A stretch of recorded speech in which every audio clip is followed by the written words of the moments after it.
దేవునికి స్తోత్రం కలుగును గాక. హల్లెలూయా, ఆమేన్. హల్లెలూయా, హల్లెలూయా. రోమీయులకు రాసిన పత్రిక 8వ అధ్యాయము 19వ వచనాన్ని మనం చదువుదాం. పరిశుద్ధ గ్రంథముల నుండి రోమీయులకు రాసిన పత్రిక 8వ అధ్యాయము 19వ వచనాన్ని మనం చదువుదాం. దేవుని కుమారుల ప్రత్యక్షత కొరకు, దేవుని కుమారుల ప్రత్యక్షత కొరకు సృష్టి మిగుల ఆశతో తేరు చూచుచు కనిపెట్టుచున్నది. ఏలయనగా సృష్టి నాశనములోను లోనైన దాస్యములో నుండి విడిపింపబడి దేవుని పిల్లలు పొందబోవు మహిమగల స్వాతంత్రము పొందుదునను నిరీక్షణ గలదై స్వేచ్ఛగా కాక దానిని లోపరచువాని మూలముగా వ్యర్థపరచబడెను. చాలు. కీర్తనలు 82వ కీర్తన 6వ వచనాన్ని మనం చూద్దాం. పరిశుద్ధ గ్రంథముల నుండి కీర్తనలు 82వ కీర్తన 6వ వచనం.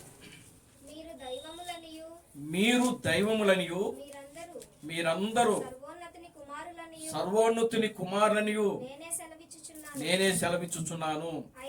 అయినను ఇతర మనుషులు చనిపోవునట్లు మీరును చనిపోదురు. చాలండి, ప్రార్థన చేసుకుందాం. అందరూ కూడా తల ఉంచి కళ్ళు మూసుకున్నట్లయితే మనం ప్రార్థన చేద్దాం. ఓ మమ్మల్ని మిక్కిలిగా ప్రేమించిన మా మంచి తండ్రి, జీవం గల దేవుడా, జీవాధిపతి, నిన్న నేడు నిరంతరము ఒకటే రీతిగా ఉన్న మా పరమ తండ్రి, నా ప్రభు అయిన బ్రహ్మ క్రీస్తు, నీ పవిత్రమైన పాదాలకు వందనాలు, స్తుతులు, స్తోత్రములు స్తోత్రములు స్తోత్రములు స్తోత్రములు ప్రభువానికి స్తుతులు స్తోత్రము చెల్లిస్తున్నా. నిశ్చయంగా నా ప్రభువా, నేటి ఆదివారపు ఆరాధన కార్యక్రమం అంతా కూడా ప్రభువా, ఆది నుంచి అంతం వరకు క్రమముగాను మర్యాదగాను నీ నామమునకు మహిమకరముగా మీరు జరిగిస్తున్నందుకే మీకు వందనాలు, స్తుతులు, స్తోత్రము స్తోత్రము స్తోత్రము ప్రభువా. నాయన, ఇప్పటి వరకు కూడా నా తండ్రి జరిగిన ఆరాధన కార్యక్రమం ద్వారా మీరు మహిమ పొందినందుకే మీకు వందనాలు, స్తుతులు, స్తోత్రము ప్రభువా. ఈ సమయంలో నాయన చిన్న లేఖన భాగములను మేము చదువుకుని ఉన్నాం ప్రభువా. నాయన, వాక్యము ద్వారా మీరే మాతో మాట్లాడిన ఆయన మా ఆత్మీయ జీవితాలు బలపరిచి ముందుకు నడిపించమని మీ సన్నిధిలో ప్రార్థిస్తున్నాను తండ్రి. నీ వాక్యములో రాయబడింది ప్రభువా, మనుష్యుడు రొట్టె వలన మాత్రమే జీవించును కానీ దేవుని నోటను వచ్చు ప్రతి మాట వలన జీవించునని నీ వాక్యములో రాయబడింది ప్రభువా. నీ వాక్యము నన్ను బ్రతికించుచున్నది, నా బాధలలో అదే నాకు నెమ్మదిని కలిగించుచున్నదని నీ వాక్యములో రాయబడింది ప్రభువా. నీ వాక్యము నా పాదములకు దీపము, నా త్రోవలకు వెలుగునై ఉన్నదని నీ వాక్యములో రాయబడింది ప్రభువా. నిశ్చయముగా ఈ మధ్యాహ్న సమయంలో నా తండ్రి, నీ వాక్యము ద్వారా మీరు మాతో మాట్లాడి మా ఆత్మీయ జీవితాలు బలపరిచి ముందుకు నడిపించమని మీ సన్నిధిలో ప్రార్థిస్తున్నాను తండ్రి. నీ వాక్యము ద్వారా మీరు మాతో మాట్లాడి మాలో ఉన్న ప్రతి రోగములను ప్రతి బలహీనతలను బయటకు పారదోలమని మీ సన్నిధిలో ప్రార్థిస్తున్నాను తండ్రి. నీ వాక్యము ద్వారా మీరు మాతో మాట్లాడి ప్రభువా, మా ఆత్మీయ జీవితాలు మేము సరి చేసుకునే కృపను మీరు మాకు అనుగ్రహించండి. మీరే మమ్మల్ని బలపరిచి ముందుకు నడిపించండి. సమస్త ఘనత మహిమలు మీరు తెచ్చుకోండి. జీవం కలిగిన నా ప్రభు అయిన క్రీస్తు బ్రహ్మనుని సర్వశక్తి కలిగిన నామములో ప్రార్థించి స్తుతించి వేడుకొనుచున్నాము. ఆమేన్, ఆమేన్. అందరూ కూర్చోండి. దేవునికి స్తోత్రం కలుగునుగాక. హల్లెలూయా, ఆమేన్. హల్లెలూయా, హల్లెలూయా. రాజులకు రాజును ప్రభువులకు ప్రభు అయిన క్రీస్తు బ్రహ్మ యొక్క నామములో మీ అందరికీ నా వందనాలండి. అందరికీ వందనాలు. దేవుడు గడిచిన దినములన్నీ కూడా ఆయన యొక్క ఉచితమైన కృపను బట్టి, దయను బట్టి, ప్రేమను బట్టి దేవుడు మనలను కాపాడి, మనలను రక్షించి, మనలను బ్రతికించి, మనలను ఆయన సజీవులుగా ఉంచుతున్నాడు. దేవునికి స్తోత్రం కలుగునుగాక. హల్లెలూయా, ఆమేన్. హల్లెలూయా. ఎంతో మందికి లేని భాగ్యమును దేవుడు మనకు అనుగ్రహిస్తున్నాడు. అనేక మంది బిడ్డలు ఈ దినమును చూడలేక హాస్పిటల్లో ఉంటున్నారు. అనేక మంది బిడ్డలు మరణించారు. అనేక మంది బిడ్డలు ప్రియులారా గమనించండి, ఓ చావు బ్రతుకుల మధ్యలో వాళ్ళు కోమాలో ఉంటున్నారు. ప్రియులారా, దేవుడు తన యొక్క ఉచితమైన కృపను బట్టి, దయను బట్టి, ప్రేమను బట్టి దేవుడు మనల్ని కాపాడుతూ, మనల్ని రక్షిస్తూ, మనల్ని బ్రతికిస్తూ మనలను ఆయన ఆరోగ్యవంతులుగా ఉంచుతున్నాడు. దేవునికి స్తోత్రం కలుగునుగాక. హల్లెలూయా.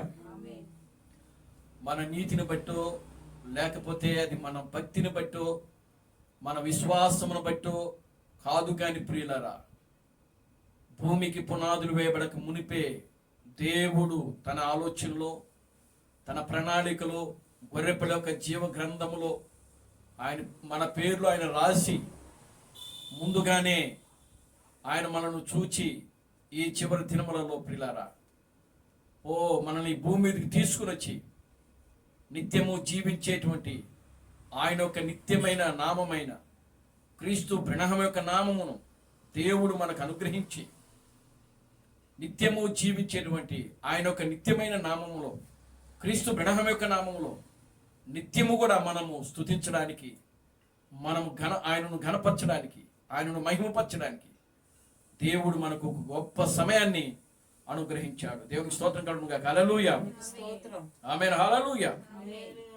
లోకములో మనకంటే చాలా గొప్ప వాళ్ళు ఉన్నారు, మనకంటే చాలా భక్తి పరులు ఉన్నారు, మనకంటే చాలా గొప్పవాళ్ళు, అందము కలిగిన వాడు, ధనము కలిగిన వాడు, సంపన్నత కలిగిన వాడు ప్రియులారా ఉన్నారు. మనకంటే చాలా భక్తి పరులు ప్రియులారా ఈ లోకంలో ఉన్నారు. కానీ దేవుడు వారందరిని కూడా విడిచిపెట్టాడు. ఆయన అనామకులైన మనలను ప్రియులారా గమనించండి, దేవుడు ముందుగానే మనల్ని చూచాడు. ఆయన ముందుగానే భూమికి పునాదులు వేయబడక ముందే ఆయన మనలను చూచాడు. ఆయన మనల్ని తెలుసుకున్నాడు. ఆయన దేవుని స్తోత్రం కలుగునుగాక. హల్లెలూయా. ఆయన మనల్ని పిలిచాడు, పేరు పెట్టి పిలిచాడు. ఆయన మన పేర్లన్నీ కూడా ఆయన యొక్క జీవ గ్రంథములో ఆయన రాసుకున్నాడు. ఆయన దేవుని స్తోత్రం కలుగునుగాక. హల్లెలూయా. ఆయన యొక్క గ్రంథములో మన పేర్లు రాయబడి ఉన్నాయి కనుకనే ప్రియులారా ఈ యొక్క సంపూర్ణమైన వాక్యం యొక్క ప్రత్యక్షతను దేవుడు మనకు అనుగ్రహించాడు. దేవుని స్తోత్రం కలుగునుగాక. హల్లెలూయా. ఆమేన్. హల్లెలూయా. చూడండి, లోకంలో ఎక్కడ చూసినా కూడా మరణాలు. అస్సాం రాష్ట్రం అంతా కూడా ప్రియులారా జల ప్రళయంతో మొత్తం కొట్టుకుపోతా ఉన్నారు. విపరీతమైన వర్షాల వల్ల అక్కడ ప్రియులారా అస్సాం రాష్ట్రంలో భయంకరమైన వరదలు వచ్చి అనేక మంది కూడా మరణిస్తున్నారు, అనేక మంది కొట్టుకుపోతా ఉన్నారు.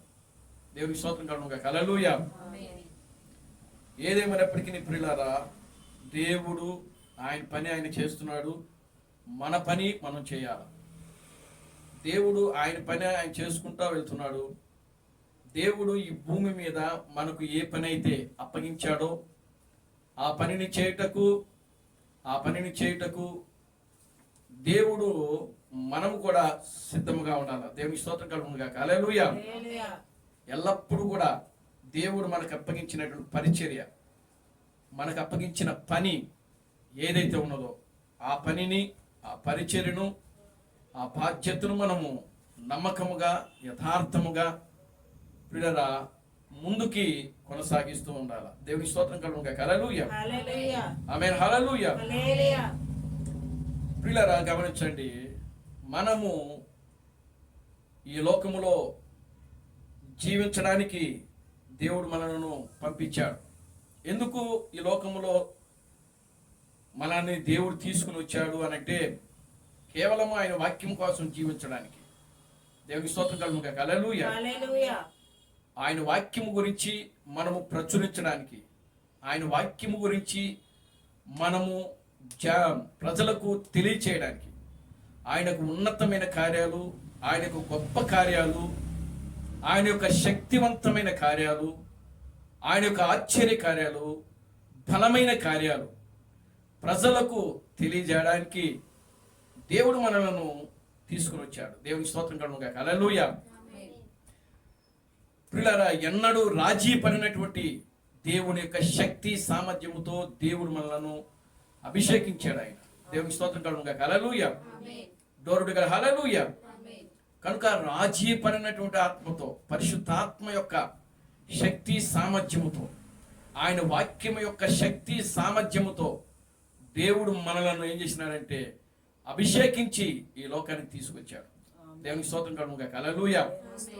కనుక ఈ లోకంలో జీవిస్తున్న మనము ప్రియులారా, మనకు దేవుడు ఇచ్చినటువంటి సమయం వరకు దేవుడు వాక్యాన్ని ఇతరులతో మనం ఏం చేయాలంటే పంచుకుంటా ఉండాలి. దేవునికి స్తోత్రం కలుగును గాక. హల్లెలూయా. ఏదో కాలయాపన కాదు కానీ, టైం పాస్ కాదు కానీ ప్రియులారా, వాక్యమును ప్రజలతో మనం ఏం చేయాలంటే పంచుకోవాలి. వాక్యమును ప్రజలకు తెలియచేయాలి. దేవునికి స్తోత్రం కలుగును గాక. హల్లెలూయా. ఆయన ఈ లోకానికి ఎందుకు వచ్చాడు? మొదటి రాకడలో ఎందుకు వచ్చాడు? రెండవ రాకడలో ఆయన ఎందుకు వచ్చాడు? ఆయన మరలా ఎందుకు 1000 ఏళ్ల పరిపాలనలో భూమి మీదకి రాబోతున్నాడు? కనుక ఈ విషయాలన్నీ కూడా ప్రియులారా మనము ప్రజలకు తెలియచేయాలి. దేవునికి స్తోత్రం కలుగును గాక. హల్లెలూయా. ఆయన తెలియచేసినప్పుడు మనము ఏ విధంగా అయితే ప్రియులారా వాక్యాన్ని తెలుసుకొని, వాక్యాన్ని గ్రహించి, ఈ వాక్యాన్ని మనము ఎలా అయితే వెంబడిస్తున్నామో, దేవుని యొక్క ఎన్నికలో వారు కూడా ఉంటే, దేవుని యొక్క ప్రణాళికలో వారు కూడా ఉంటే ప్రియులారా, వారు కూడా గ్రహించే అవకాశము ఉంటుంది. దేవుని స్తోత్రం కలుగును గాక. హల్లెలూయా. ఆమేన్. హల్లెలూయా. కనుక ప్రియమైన దేవుని బిడ్డలారా, ఈ లోకములో మనము జీవించినంత కాలము, ఈ లోకములో నుండి మనము సజీవులుగా ఎత్తబడేంత కాలము కూడా ప్రియులారా, దేవుడు అప్పగించిన పరిచర్య ఏదైతే ఉన్నదో ఆ పరిచర్యలో ప్రియులారా మనము నమ్మకముగా, యథార్థముగా, దేవుని యొక్క సన్నిధిలో భయం కలిగి, భక్తి కలిగి ప్రియులారా మనము ముందుకు సాగుతూ ఉండాలి. దేవునికి స్తోత్రం కలుగును గాక. హల్లెలూయా. ఆమేన్. హల్లెలూయా. కనుక దేవుడు నమ్మదగినవాడు ఆయన. ఆమేన్. హల్లెలూయా. దేవుడు నమ్మదగినవాడు. దేవుడు యథార్థవంతుడు. ఆమేన్. హల్లెలూయా. దేవుడు పరిశుద్ధుడు ఆయన. ఆమేన్. హల్లెలూయా. మహాపరిశుద్ధుడు, ఉన్నతమైన స్థలములలో ఉండే దేవుడైన, మహాపరిశుద్ధుడైన దేవుడు ఉన్నతమైన స్థలములలో, గొప్ప స్థలములలో ఉండే దేవుడైన దేవునికి స్తోత్రం కలుగును గాక. హల్లెలూయా. కనుక ఆయన యేసు క్రీస్తుగా వచ్చి మనలను ఆయన రక్తము ద్వారా మనలను ఆయన రక్షించి, క్రీస్తు బ్రహ్మ యొక్క రక్తము ద్వారా మనలను విమోచించి, మనలను కూడా ఆయన ఒక ఉన్నతమైన స్థానములోనికి, స్థితిలోనికి తీసుకు వెళ్ళడానికే దేవుడు ఈ 2 కార్యాలు కూడా చేసి ముగించాడు. దేవునికి స్తోత్రం కలుగును గాక. హల్లెలూయా. కనుక వాక్యముతో మనం జీవించాలి. దేవుని యందు భయము, భక్తి అనంటే క్రీస్తు బ్రహ్మ చెప్తున్నాడు, దేవుని వలె జీవించుట అంట. దేవునికి స్తోత్రం కలుగును గాక. హల్లెలూయా. భక్తి అనే పదానికి నిర్వచనము, భక్తి అనంటే దేవుని వలె జీవించడం అంట. దేవునికి స్తోత్రం కలుగును గాక. హల్లెలూయా. భయము, భక్తి ఈ 2 కూడా ప్రియులారా మనలో ఉన్నప్పుడు మనము కూడా దేవుని వలె జీవిస్తాం. దేవునికి స్తోత్రం కలుగును గాక. హల్లెలూయా. భయము, భక్తి లేకపోతే దేవుని వలె మనము ఉండలేము. కనుక ప్రియులారా భయము, భక్తి 2 కూడా మనలో ఉన్నప్పుడు మనం దేవుని వలె జీవిస్తామని దేవుని యొక్క వాక్యం ద్వారా మనకు తెలియజేయబడతా ఉంది. దేవునికి స్తోత్రం కలుగును గాక. హల్లెలూయా. సరే చూద్దాం, పరిశుద్ధ గ్రంథములో మనం చదివినటువంటి యొక్క వాక్యములు ప్రియులారా చూడండి. ఇప్పుడు మీరు ఈ లోకమునకు దేవుళ్ళుగా ఉన్నారు. దేవునికి స్తోత్రం కలుగును గాక. హల్లెలూయా. ఇప్పుడు మీరు ఈ లోకమునకు దేవుళ్ళుగా ఉన్నారు. ఎవరు? దేవునికి స్తోత్రం కలుగును గాక. హల్లెలూయా. ఎవరు దేవుళ్ళుగా ఉన్నారు? ఇప్పుడు మీరు ఈ లోకమునకు దేవుళ్ళుగా ఉన్నారు. దేవునికి స్తోత్రం కలుగును గాక. హల్లెలూయా. ఇప్పుడు మీరు దేవుళ్ళైతే మరి ఒకప్పుడు దేవునికి స్తోత్రం కలుగును గాక. హల్లెలూయా. ఇప్పుడు అనేదానికి ఒకప్పుడు అనేదానికి చాలా తేడా ఉంది. అవునా కదా? ఆమేన్. హల్లెలూయా. ప్రజెంట్, ఇప్పుడు, ప్రస్తుతానికి దేవుళ్ళు ఎవరు? మరి ఒకప్పుడు దేవునికి స్తోత్రం కలుగును గాక. హల్లెలూయా. ఒకప్పుడు క్రీస్తు బ్రహ్మ కంటే ముందు యేసుక్రీస్తు కంటే ముందు ఆత్మస్వరూపిగా ఉన్న గొప్ప యెహోవా. దేవునికి స్తోత్రం కలుగును గాక. హల్లెలూయా, ఆమేన్, హల్లెలూయా. కనుక చూడండి, యెహోవాగా ఉన్న దేవుడు ఆయన అందరికంటే పైనగా ఉన్నాడు. ఆయన ఆత్మస్వరూపిగా ఉన్నాడు, మేఘస్తంభంగా ఉన్నాడు. కనుక ఆయన ఎన్నడూ కూడా పాత నిబంధనలో శరీరధారిగా ప్రజల మధ్యలో ఆయన నివాసము చేయలేదు. దేవునికి స్తోత్రం కలుగును గాక. హల్లెలూయా. కనుక శరీరధారిగా ఉన్న దేవుడు 2000 సంవత్సరాల క్రితము యేసుక్రీస్తుగా వచ్చాడు. అంటే అందరికి పైగా ఉన్న దేవుడు, ఆత్మగా ఉన్న దేవుడు, మేఘస్తంభముగా ఉన్న దేవుడు. ప్రియులారా గమనించండి, ఆయన శరీరధారిగా మన మధ్యలో నివాసము చేశాడు. దేవునికి స్తోత్రం కలుగును గాక. హల్లెలూయా. మరి శరీరధారిగా 33.5 సంవత్సరములు ఈ లోకములో ఉన్నాడు. ఆయన చనిపోయాడు, సమాధి చేయబడ్డాడు, తిరిగి 3వ దినాన లేచాడు, 40 రోజులు ఈ భూమి మీద ఉన్నాడు, మరలా తిరిగి పరలోకానికి వెళ్ళిపోయాడు. వెళుతూ ఆయన చెప్పాడు, మరలా నేను వస్తానని చెప్పాడు. కనుక 2000 సంవత్సరాల తరువాత మరలా దేవుడు ఈ భూమిని దర్శించాడు. ఆయన ఎలా దర్శించాడంటే, ప్రభు అయిన క్రీస్తు బ్రహ్మ యొక్క రూపములో ఆయన దర్శించాడు. ఒక మానవుని యొక్క రూపములో ఆయన మరలా తిరిగి భూమి మీదకి వచ్చాడు, భూమిని దర్శించాడు, భూమి మీద తిరిగాడు. దేవునికి స్తోత్రం కలుగును గాక. హల్లెలూయా. సంఘాన్ని దర్శించాడు ఆయన. దేవునికి స్తోత్రం కలుగును గాక. హల్లెలూయా. సంఘములో అనేకమైన అద్భుతాలు చేశాడు, ఆశ్చర్యకార్యాలు చేశాడు, గొప్ప కార్యాలు చేశాడు. ప్రపంచాన్ని 7 సార్లు తిరిగి మరలా ప్రియులారా బైబిల్లో ఉన్న దేవుడే నిజమైన దేవుడని ఈ ప్రపంచానికి ఆయన రుజువుపరిచాడు. ఆయన దేవునికి స్తోత్రం కలుగును గాక. హల్లెలూయా. Glory to God. హల్లెలూయా. ప్రపంచాన్ని 7 సార్లు తిరిగాడు ఆయన. Glory to God. హల్లెలూయా. 7 ఖండాలు తిరిగాడు ఆయన. ఆమేన్, హల్లెలూయా. కనుక ప్రపంచానికి ఈ బైబిల్లో దేవుడు ఏ దేవుడైతే ఉన్నాడో ఆ దేవుడే నిజమైన దేవుడని మరలా ఆయన రుజువుపరిచాడు. దేవునికి స్తోత్రం కలుగును గాక. హల్లెలూయా. చూడండి ప్రియమైన దేవుని బిడ్డలారా, దేవుడు ఆయన ఒకప్పుడు ఒక్కడిగానే ఉన్నాడు. ఆయన యెహోవాగా ఉన్నాడు. దేవునికి స్తోత్రం కలుగును గాక. హల్లెలూయా. కనుక ఆయన ఒక్కడిగా ఉన్నాడు అప్పుడు. కానీ ఆయన ఒక్కడిలోనే ఎంతమంది ఉన్నారంటే అనేక మంది ఉన్నారు. దేవునికి స్తోత్రం కలుగును గాక. హల్లెలూయా. దేవుడు అనే పదము అది పలకడానికి ఏకవచనముగా ఉన్నా కానీ దానిలో ఉన్న అర్థము అది బహుళార్థముతో కూడిన పదం అది. ఆమేన్, హల్లెలూయా. Glory to God. హల్లెలూయా. బహుళార్థం అంటే అనేక మంది అని అర్థం. అది పలకడానికి ఏకవచనముగా, ఒకే వచనముగా, ఒక్కడే అన్నట్టుగా ఉంటుంది. కానీ అందులో ఉన్నటువంటి ప్రియులరా అర్థము, దేవుడు అనేటువంటి అర్థానికి అది బహుళార్థము. అంటే దేవుడు అనే పదములో ఒక్కడ కాదు, అనేక మంది ఉన్నారు. దేవునికి స్తోత్రం కలుగును గాక. హల్లెలూయా. కనుక ప్రియులారా గమనించండి, ఇప్పుడు ఆ ఒక్కడై ఉన్న దేవుడు ఎవరైతే ఉన్నాడో ఆయన కాలమును బట్టి, చూడండి సమయాలను బట్టి ఆయన తనను తాను ఒక్కొక్కలుగానే బయలుపరుచుకుంటా వచ్చాడు ఆయన. దేవునికి స్తోత్రం కలుగును గాక. హల్లెలూయా.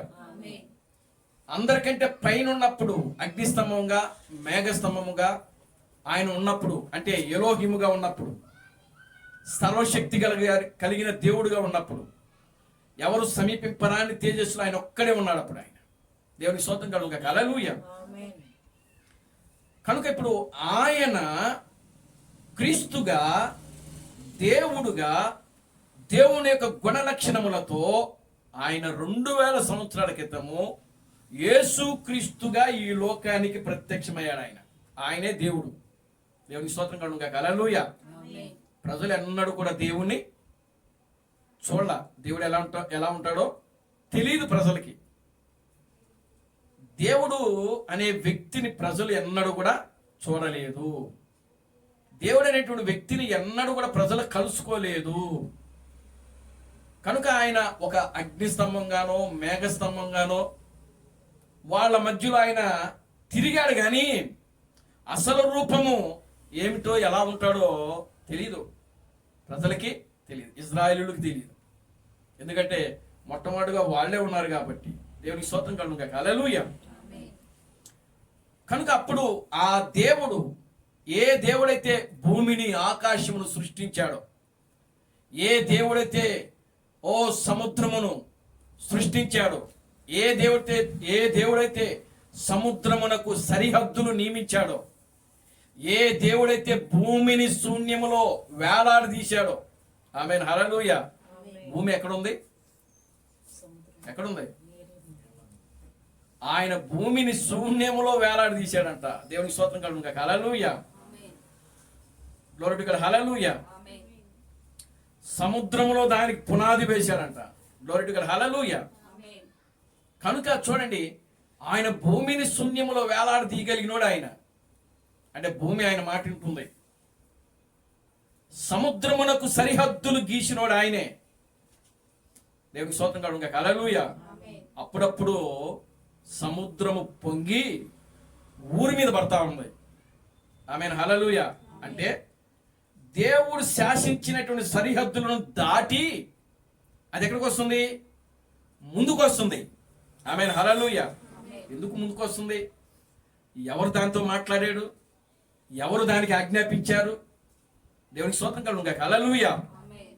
దేవుని ఆజ్ఞ లేకుండా ఒక చెట్టు గాని, ఒక జంతువు గాని, మనిషి గాని, భూమి గాని, సముద్రము గాని, సూర్యుడు గాని, చంద్రుడు గాని, నక్షత్రాలు గాని ఏవి కూడా ముందుకి కదలలేవు. దేవునికి స్తోత్రం కలుగును గాక. హల్లెలూయా. ఆమేన్. హల్లెలూయా. అలాంటిది ప్రియులారా, ఇప్పుడు ఇవి వస్తూ ఉన్నాయి మనకు. ఏమొస్తున్నాయి? ఉద్దు తుఫాన్ లాంటివి, ఏమండి, సునామీలు. ఎందుకు సునామీలు ఎందుకు వస్తున్నాయి? చూడండి, సునామీ వచ్చి చెన్నై మొత్తం ఒకప్పుడు ఏమైపోయింది? నాశనం అయిపోయింది. అంటే సముద్రము దాని యొక్క ఉండవలసిన స్థానంలో ఉండకుండా ఎక్కడికి వచ్చేస్తుంది? ముందుకు వచ్చేస్తుంది. అంటే ఊరి మీదకి వచ్చేస్తుంది. దేవునికి స్తోత్రం కలుగును గాక. హల్లెలూయా. 1977లో దిగిసీమ, అక్కడ మచిలీపట్నం దగ్గర ప్రియులారా, సముద్రము పొంగి అక్కడ ఊరి మీదకి వచ్చేసిందట. దేవునికి స్తోత్రం కలుగును గాక. హల్లెలూయా. ఊరంతా కూడా ఏమైపోయింది? నాశనం అయిపోయింది. సముద్రంలో కొట్టుకు వెనక్కిపోయింది. దేవునికి స్తోత్రం కలుగును గాక. హల్లెలూయా.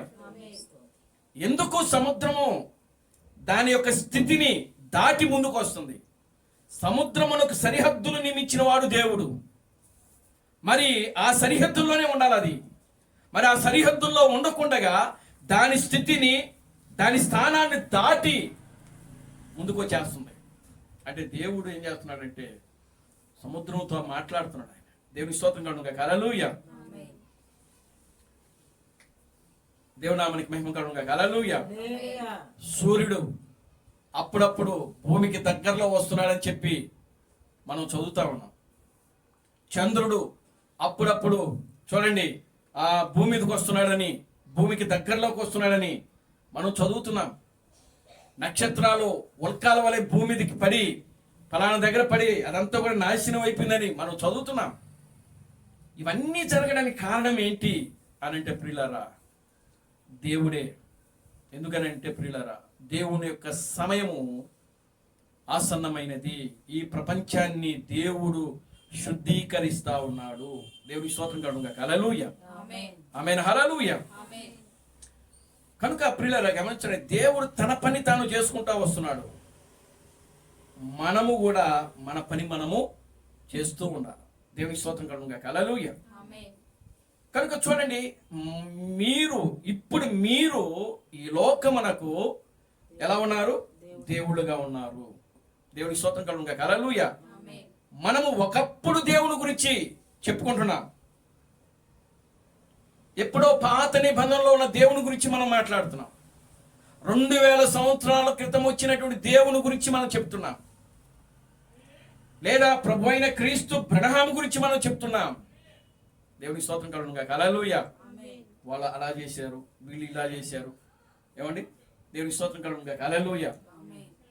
ఆయన యెహోవాగా ఉన్నప్పుడు మోషేని ఎన్నుకున్నాడు. క్రీస్తు ఆయన చెప్తున్నాడు, మోషే ఒక క్రీస్తు ఒక దేవుడు అని చెప్పాడు ఆయన. దేవునికి స్తోత్రం కలుగును గాక. హల్లెలూయా. మోషే ఎవరంట? దేవుడుగా ఉన్నాడంట. ఆమేన్. హల్లెలూయా. కానీ మోషే ఒక పరిపూర్ణమైన క్రీస్తుగా ఆ సమయానికి ఆ కాలానికి దేవుడు ఆయన్ను నియమించుకున్నాడు. యోసేపు ఒక పరిపూర్ణమైన క్రీస్తుగా ఉన్నాడు. దేవుడు యోసేపు యొక్క కాలంలో యోసేపుని ఎన్నుకున్నాడు. దేవునికి స్తోత్రం కలుగును గాక. హల్లెలూయా. అంటే దేవుడు వాళ్ళని ఎందుకు క్రీస్తులుగా, క్రీస్తు యొక్క గుణలక్షణములతో, క్రీస్తు యొక్క కార్యములతో వాళ్ళని దేవుడు ఎందుకు అభిషేకించాడు అని అంటే, వాళ్ళు పరిపూర్ణమైన వాళ్ళు కాదు, కానీ వాళ్ళు ఆ కాలంలో క్రీస్తు యొక్క పరిచర్యను వాళ్ళు కొనసాగించారు. అయినప్పటికీ వాళ్ళు క్రీస్తులే, అయినప్పటికీ వాళ్ళు దేవుడుగానే ఉన్నారు. ఆమెను. హల్లెలూయా. మోషేతో దేవుడు చెప్తాడు, నువ్వు ఫరోకు దేవుడుగా ఉంటావు, ఇదిగో నీ అన్నకు కూడా నువ్వే దేవుడుగా ఉంటావు అని చెప్పాడు ఆయన. దేవుని స్తోత్రం కలుగును గాక. హల్లెలూయా. ఫరోకు దేవుడు మోషే, తన అన్న అయినటువంటి అహరోనుకు మోషే దేవుడు. దేవునికి స్తోత్రం కలుగును గాక. హల్లెలూయా. కనుక చూడండి, అంటే ప్రియులారా, దేవుడు ఆ కాలంలో మానవునిగా ఆయన తనను తాను బయలుపరుచుకునే సమయం కాదు కాబట్టి ఈ ప్రవక్తలను దేవుడు ఎన్నుకొని ఆ ప్రవక్తుల ద్వారా తన గుణ లక్షణాలు, తన కార్యాలు ప్రజల మధ్యలో ఏం చేస్తున్నాడంటే జరిగిస్తూ బయలుపరుస్తూ ఆయన వచ్చాడు. దేవునికి స్తోత్రం కలుగును గాక. హల్లెలూయా. కానీ ఇప్పుడు గమనించండి, దేవుడు వాళ్ళు కేవలము ఆ కాలంలో వాళ్ళు ఎంత పరిచర్య చేసినా, వాళ్ళు ఎన్ని కార్యాలు చేసినా వాళ్ళు పరిపూర్ణమైన క్రీస్తులుగా ఉండలేకపోయారు. ఎందుకు అని అంటే వాళ్ళు గొర్రెల యొక్క రక్తం కింద, మేకల యొక్క రక్తం కింద మాత్రమే ఉన్నారు. వాళ్ళ కోసం ఏ రక్తం అక్కడ చిందించబడలేదు. దేవునికి స్తోత్రం కలుగును గాక. హల్లెలూయా. కనుక పరిశుద్ధమైన రక్తం కింద వాళ్ళు లేరు. అసలైన గొర్రెపిల్ల యొక్క రక్తం కింద వాళ్ళు లేరు. కనుకనే వాళ్ళు ప్రియులారా ఒక పరిపూర్ణమైన క్రీస్తులుగా ఉండలేకపోయారు. కానీ వాళ్ళని దేవుడు రాబోయేటువంటి క్రీస్తులకి ఒక సూచనగాను, ఒక నీడగాను దేవుడు వాళ్ళని నియమించాడు అక్కడ. దేవునికి స్తోత్రం కలుగును గాక. హల్లెలూయా. క్రీస్తు పరిచర్య అంటే ఇలా ఉంటుంది, క్రీస్తు పరిచర్య అంటే ఇలా ఉంటుంది, దేవుడు పరిచర్య అంటే ఇలా ఉంటుంది. దేవునికి స్తోత్రం కలుగును గాక. హల్లెలూయా. చూడండి, యోసేపులో మనం ఒక పరిపూర్ణమైన క్రీస్తును చూడగలుగుతాం. అన్నలు ఆయనను దూషించినప్పటికీ, అన్నలు ఆయనను కొట్టి గోతులో పడేసి పిల్లల బాటసార్లకు అమ్మేసినా సరే ఎన్నడూ కూడా యోసేపు మరలా తిరిగి అన్నలను ఒక మాట కూడా ఆయన అనలేదు. చూడండి, ఐగుప్తులో మరలా కొన్ని సంవత్సరాల తర్వాత యోసేపును వాళ్ళు కలుసుకున్నా కూడా, లేదా అన్నలు యోసేపును కలుసుకున్నా, యోసేపు అన్నలను కలుసుకున్నా, యోసేపు ఎన్నడూ కూడా వాళ్ళని దూషించలేదు, అవమానపరచలేదు, వాళ్ళని హేళన చేయలేదు. కనుక అటువంటి గుణలక్షణాలు అవి ఎవరి గుణ లక్షణాలు? అవి క్రీస్తు యొక్క గుణ లక్షణాలు, దేవుని యొక్క గుణ లక్షణాలు అవి. ఆమేన్. హల్లెలూయా. Glory to God. హల్లెలూయా. ఎవరి గుణ లక్షణాలు అండి? దేవుని యొక్క గుణ లక్షణములు అవి. కనుక యోసేపు ఎడ్ల యొక్క రక్తము కింద, గొర్రెల యొక్క రక్తము కింద, మేకల యొక్క రక్తము కింద ఉన్న ఒక యోసేపు, దేవునికి స్తోత్రం కలుగును గాక. హల్లెలూయా. వాస్తవంగా చెప్పాలంటే ఇంకా అసలు యోసేపు ఏ రక్తం కింద కూడా లేడు అసలు అక్కడ. ఎందుకు అని అంటే బలి అనేది ఎక్కడి నుంచి వచ్చింది అంటే మోషే దగ్గర నుంచే బలి వచ్చింది. ఎవరైనా తప్పు చేస్తే, పాపం చేస్తే వాడు ఒకడు గొర్రెని గాను, మేకని గాను, లేదా ఒక పావురం తీసుకుని వచ్చి వాడు వాళ్ళ పాపం యొక్క పరిహారం నిమిత్తమై దాన్ని ఏం చేయాలి? వధించాలి, రక్తం చిందించాలనేది మోషే వచ్చిన తర్వాతనే దేవుడు ఆ చట్టాన్ని ప్రజలకు నియమించాడు. అంతకు ముందు అసలు ఆ చట్టం కూడా లేదు. దేవుని స్తోత్రం కలుగును గాక. హల్లెలూయా. చూడండి, దేవుని యొక్క చట్టాలు చాలా అద్భుతంగా ఉంటాయి. ఆయన అసలు నిజంగా మోషే వచ్చిన దగ్గర నుంచి, అంటే మోషేకి ముందు ఇంచుమించుగా 3000 సంవత్సరాలు జరిగిపోయినాయి. ఆదాము నుంచి నోవాహు వరకు 2000 సంవత్సరాలు. నోవాహు నుంచి భూమి మీదకి మోషే వచ్చే వరకు మళ్ళీ 1000 సంవత్సరాలు జరిగింది. దేవునికి స్తోత్రం కలుగును గాక. హల్లెలూయా.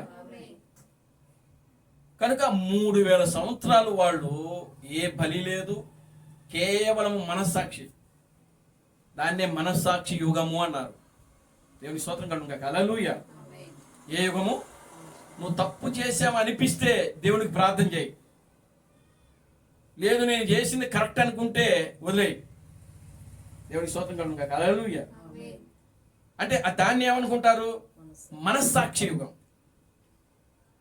ఒక అన్యాయముగా మనం తిట్టామనుకో, అప్పుడు మన మనసు ఏం చేస్తుంది? నువ్వు అన్యాయంగా వాడిని తిట్టావు, అన్యాయంగా వాడిని కొట్టావు, అన్యాయముగా వాడిని దూషించావు, అన్యాయముగా వాడిని అపహసించావు అని చెప్పి మన మనస్సు మనకేం చేస్తూ ఉంటుంది? మన మీద సాక్ష్యం పలుకుతూ ఉంటుంది, చెప్తా ఉంటుంది, తెలియజేస్తూ ఉంటుంది. నువ్వు తప్పు చేశావు, నువ్వు తప్పు చేశావు, అనవసరంగా వ్యర్థముగా ఆ వ్యక్తిని దూషించావు, అపహాసం చేశావు. దానినే మనస్సాక్షి యుగము. అంటే నీ మనస్సాక్షి నీకేం చేస్తుంది అంటే, నువ్వు చేస్తున్నది తప్పు ఒప్పు అనేది ఏం చేస్తుందంటే తెలియజేస్తూ ఉంటుంది. దానిని బట్టి నడవడం. అప్పుడు దేవుని స్తోత్రం కలుగును గాక. హల్లెలూయా. దానిని బట్టే నువ్వు దేవునికి దగ్గర అవటమే. నువ్వు తప్పు చేశాను అని నీ మనస్సాక్షి నిన్ను గద్దించింది అనుకో, నువ్వేం చేస్తావు? ప్రభువా నిజంగా నేను తప్పు చేశాను, దయతో నన్ను క్షమించు అని దేవుని సన్నిధిలో క్షమాపణ కోరుతావు. రెండవది, మరలా ఎవరినైతే నువ్వు దూషించావో ఆ దూషించిన వ్యక్తి దగ్గరికి వెళ్ళి మరలా నువ్వు ఆ వ్యక్తిని ఏం చేస్తావంటే క్షమాపణ కోరుతావు. దేవుని స్తోత్రం కలుగును గాక. హల్లెలూయా. అది మనస్సాక్షి యుగం. Glory to God. హల్లెలూయా. ఇప్పుడు ధర్మశాస్త్ర యుగం వచ్చిన తర్వాత ఎవరైనా తప్పు చేస్తే మీరు బలి అర్పించాలి. దేవుని స్తోత్రం కలుగును గాక. హల్లెలూయా. ఇప్పుడు రక్తం కిందకి, మనిషి యొక్క రక్తం కిందకి, యేసు క్రీస్తు యొక్క రక్తం కిందకి, ప్రభు అయిన క్రీస్తు బ్రహ్మ యొక్క రక్తం కిందకి తీసుకొని రాబడ్డాం మనం. ఆమెన్. హల్లెలూయా. కనుక బైబిల్ ఏం చెప్తుందంటే, దేవుని కుమారుల యొక్క ప్రత్యక్షత కోసము సృష్టి మిగుల ఆశతో తేరి చూచుచున్నది. అంటే దేవుని కుమారులు రాబోతున్నారు. ఆమెన్. హల్లెలూయా. ఎవరు రాబోతున్నారంట? దేవుని కుమారులు. కనుక దేవుని కుమారులు అనంటే ఎలా ఉంటారు? దేవుని స్తోత్రం కలుగును గాక. హల్లెలూయా. వాళ్ళు ఏమన్నా ప్రత్యేకంగా ఉంటారా? దేవుని స్తోత్రం కలుగును గాక. హల్లెలూయా. ఎలా ఉంటారండి దేవుని కుమారులు? Glory to God. హల్లెలూయా. చూడండి ప్రియమైన దేవుని బిడ్డలారా, దేవుని కుమారులు మనుషులే వాళ్ళు కూడా. ఎందుకని? దేవుడు కూడా మనిషే కాబట్టి. దేవునికి స్తోత్రం కలుగును గాక. హల్లెలూయా. ఏమండి? దేవుడు మనిషి కాబట్టి దేవునికి స్తోత్రం కలుగును గాక. హల్లెలూయా. మరి దేవుని కుమారులు కూడా మనుషులే, మానవులే. ఆమెన్. హల్లెలూయా.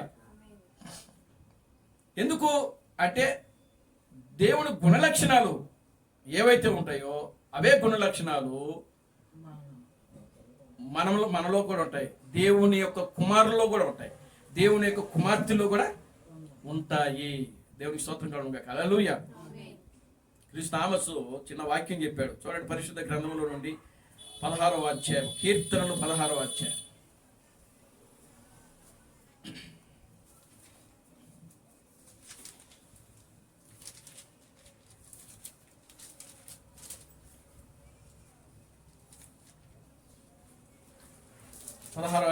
మొదటి నుంచి. దేవా నీ శరణు చూచి ఉన్నాను. దేవా నీ శరణు చూచి ఉన్నాను. నన్ను కాపాడుము. నన్ను కాపాడుము. నీవే ప్రభుడవు. నీవే ప్రభుడవు. నీకంటే నాకు క్షేమాధారం ఏదియు లేదని యెహోవాతో నేను మనవి చేయుదును. నేను ఇలాగందును. భూమి మీదనున్న భక్తులే శ్రేష్ఠులు, వారు నాకు కేవలము ఇష్టులు. 3వ వచనం వరకు చదవండి. యెహోవాను విడిచి వేరొకరిని అనుసరించు వారికి శ్రమలు విస్తరించును. వారు అర్పించు రక్తపానీయములు నేను అర్పింపను. వారి పేర్లు నా పెదవుల ఎత్తను. దేవుని స్తోత్రం కలుగును గాక. హల్లెలూయా. చూడండి, ఇక్కడ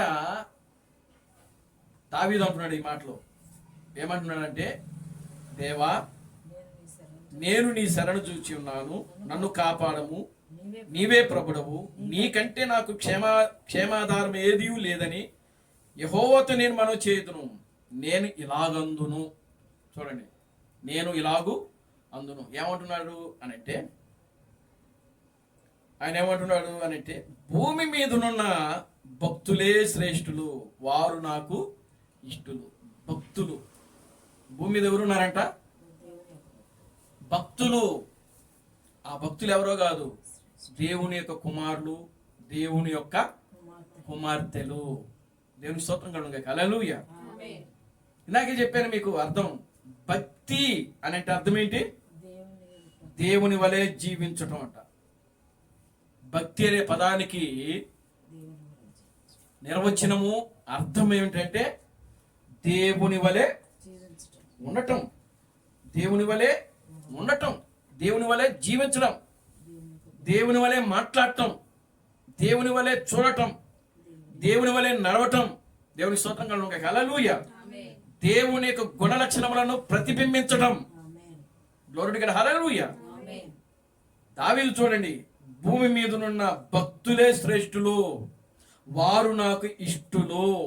ఆమేన్. హల్లెలూయా.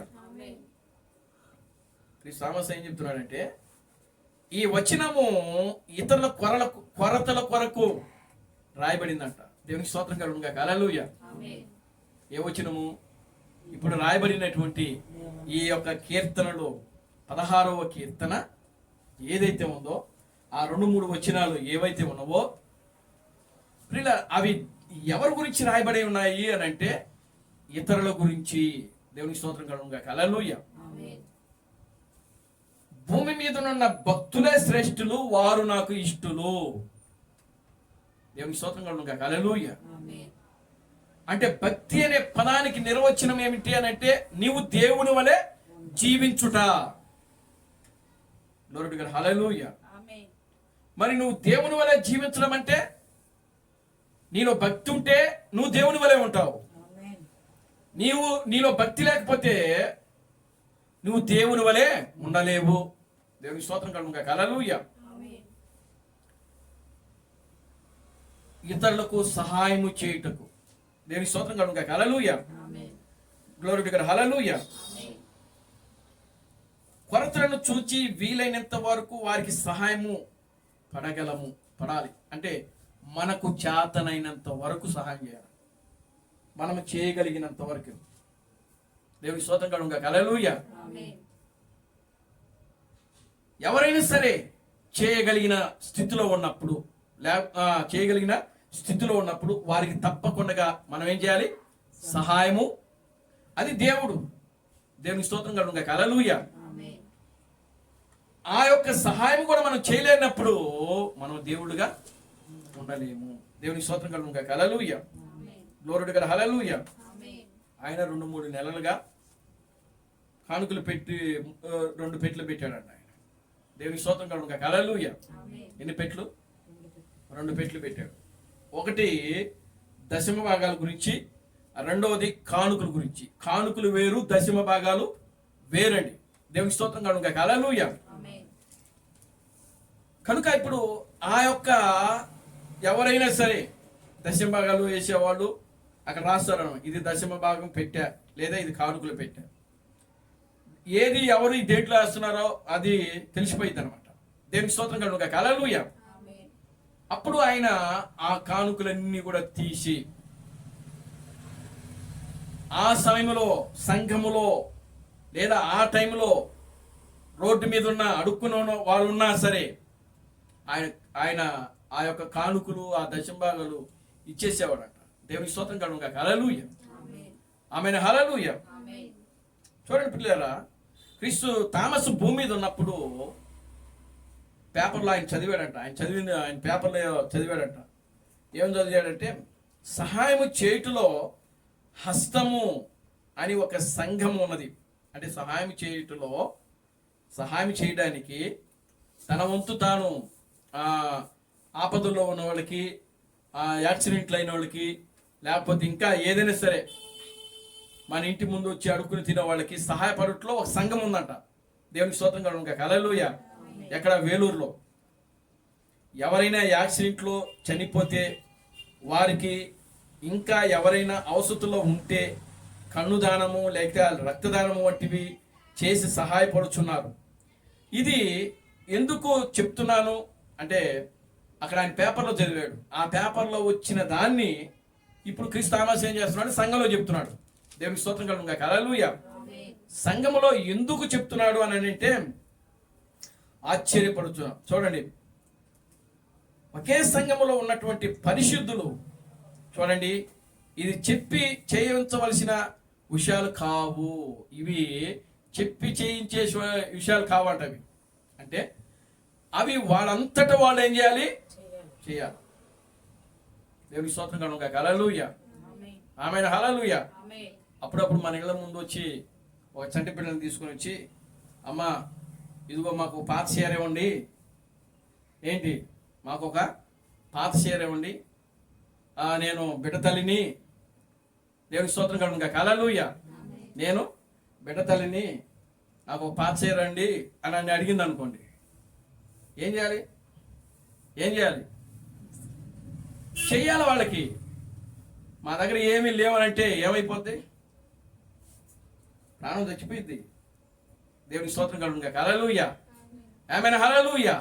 మనం ప్రార్థన చేయడం ముఖ్యం కాదు, ప్రార్థన చేసిన ముఖ్యం మీద మనం నిలబడాలి. అది దేవునామానికి మహిమ కలుగును. హల్లెలూయా. అది ఎవరైనా సరే, నువ్వైనా నేనైనా ఎవరైనా సరే, క్రీస్తు యొక్క గుణ లక్షణాలు మనలో కనబడాలి అంటే, మన ఇంటి ముందుకు వచ్చినప్పుడు ఎవరైనా సరే ఒక సాటి సహాయ స్త్రీ వచ్చి, అమ్మా నేను ఇదిగో ఇట్లా ఉన్నాను, నా పరిస్థితి, నాకు కొంచెం సహాయం చేయండి అని అడిగినప్పుడు మీరు చేయగలిగినంత వరకు చేయండి, అంతే. దేవునికి స్తోత్రం కలుగును. హల్లెలూయా. దేవుడు దానిని నువ్వు చేస్తున్న దానిని నీ వడ్డీతో సహా దేవుడు ఇస్తాడు మీకు. దేవునికి స్తోత్రం కలుగును. హల్లెలూయా. కీర్తన గ్రంథం 43లోనో 48లో ఎక్కడో ఉంటుంది, పేదలను కటాక్షించువాడు ధన్యుడు, ఆడు యెహోవాకు అప్పిచ్చిన వాడు అని వాక్యంలో ఉంటుంది. దేవునికి స్తోత్రం కలుగును. హల్లెలూయా. ఎవరికి అప్పిస్తున్నారు? మరి మీరు క్రీస్తులు దేవుడు అని చెప్తే సరిపోదు. దేవుని నామానికి మహిమ కలుగును. హల్లెలూయా. నేను క్రీస్తుని, నేను దేవుణ్ణి అని చెప్పుకోవటం కాదు, క్రీస్తు యొక్క గుణలక్షణాలు యెహోవాకే అప్పిస్తున్నాడు. ఇక్కడ ఎవరికో కాదు. ఎవరికి ఇస్తున్నాడు? దేవుడికి అప్పిస్తున్నాడు ఇక్కడ. ఆమేన్. హల్లెలూయా. చూడండి 82వ కీర్తన 1వ వచనం. 82వ కీర్తన 1వ వచనం. దేవుడు సమాజములో దేవుడు నిలిచి ఉన్నాడు, దైవముల మధ్యను ఆయన తీర్పు తీర్చుచున్నాడు. దేవుడు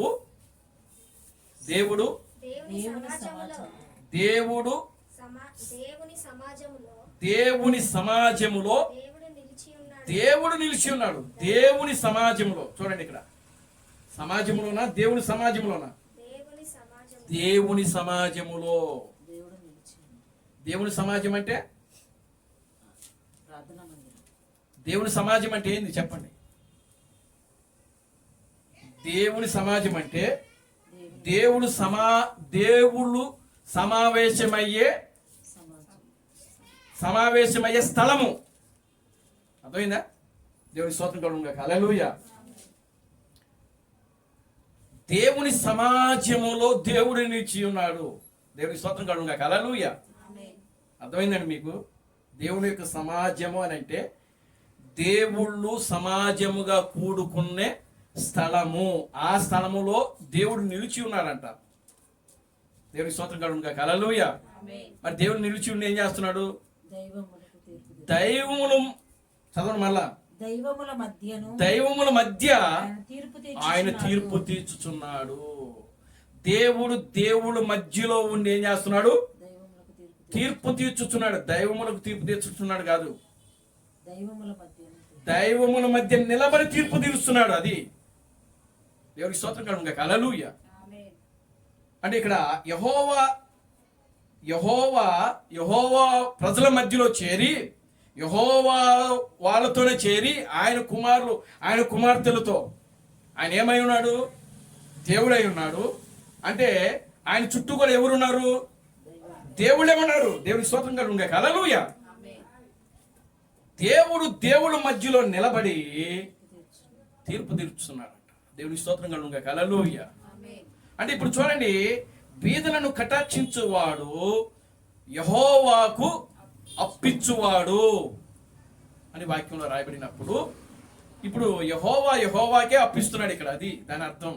అప్పుడు దేవుడు ఏం చేస్తున్నాడంటే, నువ్వు ఎంతైతే ఇస్తున్నావో అంతకు వడ్డీ 10 రెట్లు క్రీస్తునామం చెప్తున్నాడు ఇక్కడ. వడ్డీ మీద వడ్డీ, వడ్డీ మీద వడ్డీ, వడ్డీ వేసి నీకు ఇస్తాడు. దేవుడికి స్తోత్రం కలుగును గాక. హల్లెలూయా. బీదలను కటాక్షించేవాడు క్రీస్తు. పరిశుద్ధ గ్రంథములో ఆయన క్రీస్తుగా, యేసు క్రీస్తుగా బయలుపడినప్పుడు ఆయన ఎవరు సహాయం చేసినాడు? బీదల దగ్గరికే వెళ్ళాడు ఆయన. దేవుని స్తోత్రం కలుగును గాక. హల్లెలూయా. ఆయన బీదలను కటాక్షించాడు. ఆయన గ్లోరీ టు గాడ్. హల్లెలూయా. ఆయన బీదలను కటాక్షించాడు, బీదలను స్వస్థపరిచాడు. దేవునికి స్తోత్రం కలుగును గాక. హల్లెలూయా. నిజంగా యేసుక్రీస్తు చేసిన కార్యాలు ఈ పరిశుద్ధ గ్రంథంలో ఇంకా అనేకమైన రాయబడలేదు, కానీ అవి కానీ రాసి ఉంటే యోహాన్ అంటాడు, ఆకాశం కానీ భూమి కానీ సరిపోదు అని అంటాడు ఆయన. దేవునికి స్తోత్రం కలుగును గాక. హల్లెలూయా. ఒకరోజు ఏం చేసినాడు? పన్ను కట్టే వ్యక్తి ఆయన దగ్గరకు వచ్చినప్పుడు, నువ్వు పన్ను కట్టండి అని అడిగితే ఆయన ఏమన్నాడో తెలుసా? ఇదిగో పేతురుతో చెప్పాడు, పేతురు నువ్వు ఒక చేపను పట్టు, ఆ చేపలో ఒక శకిన ముత్యం ఉంటుంది, ఆ ముత్యాన్ని తీసుకుని వచ్చి దాన్ని అమ్మి వీళ్ళకి పన్ను కట్టమన్నాడు ఆయన. దేవుడి స్తోత్రం కలుగును గాక. హల్లెలూయా.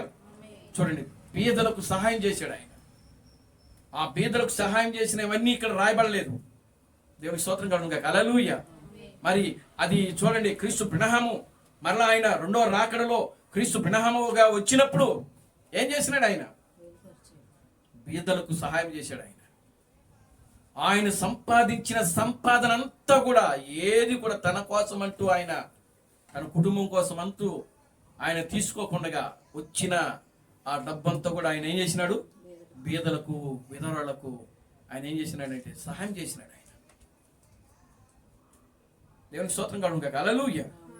ఆమేన్. హల్లెలూయా. ప్రియమైన దేవుని బిడ్డలారా, క్రీస్తు అనేటి అంత తేలిక కాదు. మనం క్రీస్తులుగా ఉండడం అంటే. దేవునామానికి మహిమ కలుగును గాక. హల్లెలూయా. Glory to God. హల్లెలూయా. అవి ఎవరో చెప్తే చేసే కాదు అవి. Glory to God. హల్లెలూయా. తనంతటి తాను బయటకు వస్తూ ఉంటాయి ఆ కార్యాలు, ఆ గుణ లక్షణాలు ఏవైతే ఉన్నాయి, దేవునిలో ఉండే గుణ లక్షణాలు, దేవునిలో ఉన్నటువంటి ఆ యొక్క కార్యాలు ఏవైతే ఉన్నావో అవి ప్రియులారా ఒకరు చెప్తే చేసే కార్యాలు కాదు అవి. ఆమేన్. హల్లెలూయా. ఎలా వస్తాయంటే తన గుణ లక్షణాలు అవే బయటకు వస్తూ ఉంటాయి. ఆమేన్. హల్లెలూయా. కనుక ఇప్పుడు క్రీస్తు పినహాము ఎవరో చెప్తే చేసినవి కాదు అవి. ఎవరైనా చెప్పారా ఆయనకి? నువ్వు వెళ్ళి పోనీ ఎవరైనా ఆయన అడిగారా? లేదు. ఆయన చూచినప్పుడు, ఆయన పరామర్శించినప్పుడు ప్రియులారా ఈ కుటుంబానికి సహాయం చేయాలని ఆయన మనసులో అనిపించినప్పుడు ఖచ్చితంగా ఆయన వాళ్ళకి సహాయం చేసేవాడు ఆయన. ఆమేన్. హల్లెలూయా. అట్లాగే ఎన్నో కుటుంబాలకు, విధవరాల కుటుంబాలకు, బీదలకు ఆయన సహాయం చేశాడు. క్రీస్తు థామస్ అదే చెప్తున్నాడు ఇక్కడ. చూడండి, విధవరాలను పరామర్శించాలంట, దిక్కులేని బిడ్డలను పరామర్శించాలంట, బీదలకు సహాయం చేయాలంట. దేవునికి స్తోత్రం కలుగును గాక. హల్లెలూయా. మీరు ఈ లోకమునకు దేవుడుగా ఉన్నారు. ఆమేన్. హల్లెలూయా. మీరే దేవుడు. మీరే దేవుడు. ఈ ప్రపంచం లేదా ఈ క్రైస్తవులు మేము యేసుక్రీస్తును చూస్తాం, లేకపోతే ఇంకొకరిని చూస్తాం. యెహోవా భక్తులు మేము యెహోవాను చూస్తాం అనుకుంటున్నారు వాళ్ళు.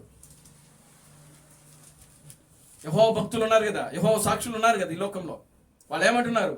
మేము యెహోవాను చూస్తామంటున్నారు. మరి క్రైస్తవ సంఘము దేనికోసం ఎదురు చూస్తుంది? మేము యేసుక్రీస్తును చూస్తామని ఎదురు చూస్తా ఉంది. దేవుని స్తోత్రం కలుగుగాక. హల్లెలూయా. ప్రియమైన దేవుని బిడ్డలారా, యెహోవా భక్తులు వాళ్ళు ఎదురు చూసినట్టుగా వాళ్ళు యెహోవాను చూడలేరు. కానీ క్రైస్తవ సంఘము యేసుక్రీస్తును చూడలేదు. కానీ ప్రియులారా, ఈనాడు ప్రపంచమును చూసేది ఎవరిని అంటే నిన్ను, నన్నే. ఎందుకంటే నువ్వు నేను దేవుడు అని చెప్పుకుంటున్నాం కాబట్టి. దేవునికి స్తోత్రం కలుగుగాక. హల్లెలూయా. అవునా? ఈ ప్రపంచం ఎవరిని చూడబోతుంది ఈ రోజున?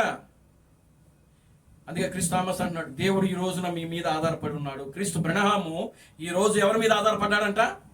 నీ మీద, నా మీద ఆధారపడ్డాడు ఆయన. లోరుడు హల్లెలూయా. ఎవరి మీద ఆధారపడ్డాడు? నీ మీద, నా మీద ఆధారపడ్డాడు. దేవుడి మీద ఆధారపడ్డాడు. ఎందుకో తెలుసా? మోషేను దేవుడు నమ్మాడు. ఆ నమ్మకాన్ని మోషే ఏం చేసినాడు? నిలబెట్టాడు. దేవుని స్తోత్రం కలుగుగాక. హల్లెలూయా. యోసేపును దేవుడు నమ్మాడు, యోసేపు నిలబెట్టాడు. యోబును దేవుడు నమ్మాడు. యోబు శోధించబడ్డాడు, కొట్టబడ్డాడు. ఆయన జీవితం అంతా కూడా పెక్కిలించబడింది. తన కుటుంబం సర్వనాశనం అయిపోయింది. దేవుని స్తోత్రం కలుగుగాక. హల్లెలూయా. భయంకరమైన రోగముతో, కుష్టు రోగముతో మొత్తబడ్డాడు. గోక్కోవడానికి చిల్ల పెంకులు కూడా లేవు, గోర్లు కూడా లేవు యోబుకి. యోబు యొక్క గోర్లు కూడా కుళ్ళిపోయినాయి. దేవుని స్తోత్రం కలుగుగాక. హల్లెలూయా. చిల్ల పెంకులు పెట్టి గీక్కున్నాడు శరీరం అంతా కూడా దూరదలకి.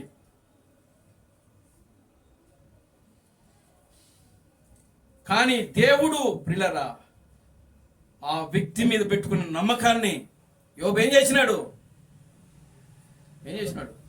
అవమాన పాలు చేసినాడా? ఏం చేశాడు? యోబు నిలబెట్టుకున్నాడు. దేవుని స్తోత్రం కలుగుగాక. హల్లెలూయా. ప్రతి కాలంలో దేవుడు ఒక మనిషిని ఎన్నుకొని ఆ మనిషి మీద పెట్టుకున్న నమ్మకము ఏదైతే ఉన్నదో ఆ నమ్మకాన్ని నిలబెడతా వచ్చారు. ఒక పౌలుని తీసుకో. పౌలు మీద పెట్టుకున్న, దేవుడు పెట్టుకున్న ఆశలు అన్నీ కాదు. దేవుని స్తోత్రం కలుగుగాక. హల్లెలూయా. ఆయన అన్నాడు, నా నామము నిమిత్తమై ఇదిగో ఇతను ఎన్ని శ్రమలైనా సరే అనుభవించడానికి యోగ్యుడని పౌలు గురించి దేవుడు సాక్ష్యం ఇచ్చాడండి. దేవుని స్తోత్రం కలుగుగాక. హల్లెలూయా. మరి ఇది పౌలు దాన్ని నిలబెట్టాడా లేదా? ఆయన అంటున్నాడు నేను కాదు జీవించేది, నాలో జీవించుచున్నది క్రీస్తే. ఆమేన్. హల్లెలూయా. ఎన్నిసార్లు కొట్టారు పౌల్ని? ఎన్నిసార్లు? 5 సార్లు కొట్టారు ఆయన. 3 సార్లు రాళ్లతో కొట్టారు, కొరడాలతో కొట్టారు. 5 సార్లు కొరడాలతో కొట్టారు పౌల్ని. ఒకటి తక్కువ 40 కొరడ దెబ్బలు 5 సార్లు కొట్టించుకున్నాడు ఆయన. దేవుని స్తోత్రం కలుగుగాక. హల్లెలూయా. ఆమేన్. హల్లెలూయా. సముద్రంలో 1 రోజున్నర ఉండిపోయాడు ఆయన. అరేబియా ఎడారిలో 3 సంవత్సరాలు ఉండిపోయాడు ఆయన. ఎందుకంటే దేవుడు పౌలు మీద నమ్మకం పెట్టుకున్నాడు. పౌలైతే దీనిని చేయగలడు, దీనికి పౌలే అని చెప్పి తాను చేయవలసిన కార్యాలు ఏదైతే ఉన్నాయో అవన్నీ కూడా అనుభవించడానికి ఆయన అంటాడు పౌలు, ఇంకా క్రీస్తు యొక్క శరీరములు ఏమైనా మిగిలి ఉంటే వాటిని నెరవేర్చుటకు నేను సిద్ధం అన్నాడు ఆయన. దేవుని స్తోత్రం కలుగుగాక. హల్లెలూయా. నా వంతు నేను వాటిని చేయుటకు ప్రయాసపడుతున్నాను. దేవుని స్తోత్రం కలుగుగాక. హల్లెలూయా. బీదలకు సహాయం చేశాడు ఆయన, విధులకు సహాయం చేశాడు పౌలు. తాను సంపాదించిందంతా కూడా ఆయన. దేవుని స్తోత్రం కలుగుగాక. హల్లెలూయా. ఆమేన్. హల్లెలూయా. ఒకే ఒక వస్త్రంతో బతికాడు ఆయన. లోరుడిగా హల్లెలూయా. ఎన్ని వస్త్రాలతో బతికాడు? ఒకే ఒక వస్త్రమే. ఒక యేసుక్రీస్తు ఒకే అంగీతో బతికినాడు. ఆయన తర్వాత పౌలు ఒకే అంగీతో బతికినాడు. దేవుని స్తోత్రం కలుగును గాక. హల్లెలూయా.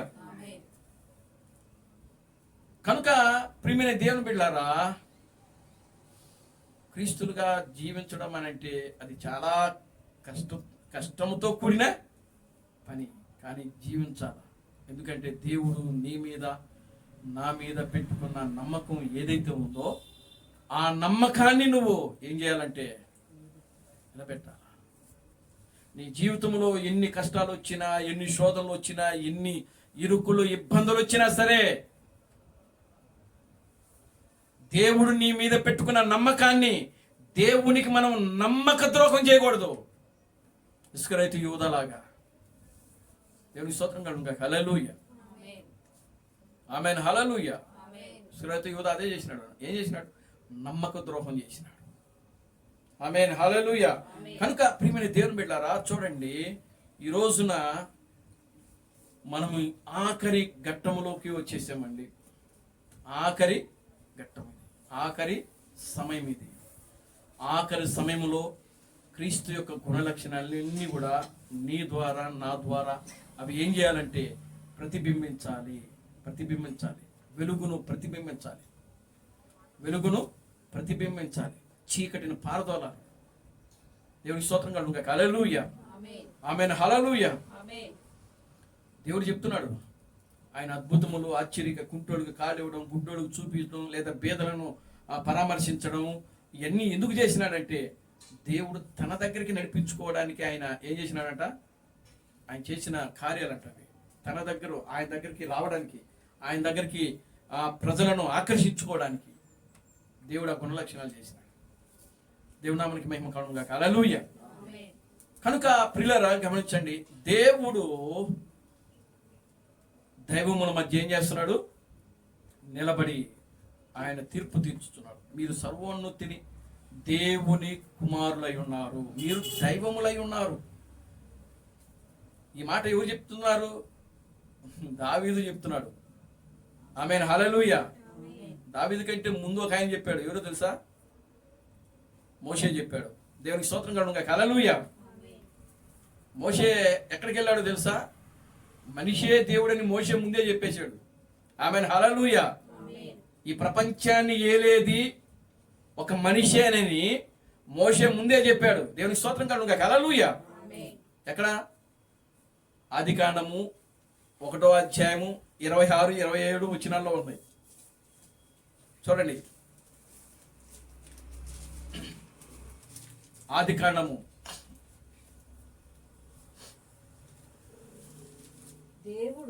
దేవుడు ఆయా జాతుల ప్రకారము అడవి జంతువులను ఆయా జాతుల ప్రకారము పశువులను ఆయా జాతుల ప్రకారము నేలను పాకు ప్రతి పురుగును చేసెను. అది మంచిదని దేవుడు చూచెను. దేవుడు తన స్వరూపమందు తన పోలిక చొప్పున నరులను చేయడము. వారు సముద్రపు చేపలను ఆకాశ పక్షులను పశువులను సమస్త భూమిని భూమి మీద ప్రాకు ప్రతి జంతువును ఏలుదురు గాకనియు. అదే అండి, ఎవరే లేదు మనిషి ఈ భూమిని, ఆకాశమును, జంతువులను, ఈ సృష్టిని ఏలేది ఎవరు? నరుడు. దేవుని స్తోత్రం కలుగును గాక. హల్లెలూయా. ఎవరు నరుడు? ఆదాము. దూరుడు కదా. హల్లెలూయా. ఆదాము ఎవరు? దేవుని కుమారుడు. లూకాసు వార్త 3వ అధ్యాయంలో మనం చూస్తే చూడండి. లూకాసు వార్త 3వ అధ్యాయం 38వ వచనం.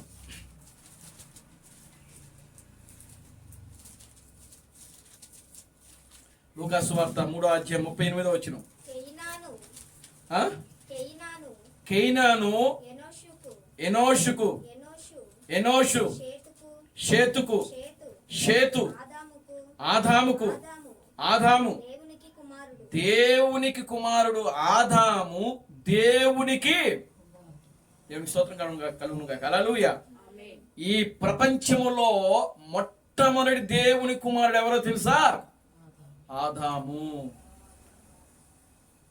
అందుకనే ఆదాముకే అప్పగించాడు. ఆదాము ఈ భూమిని, ఈ సృష్టిని నీవే ఏలాలి.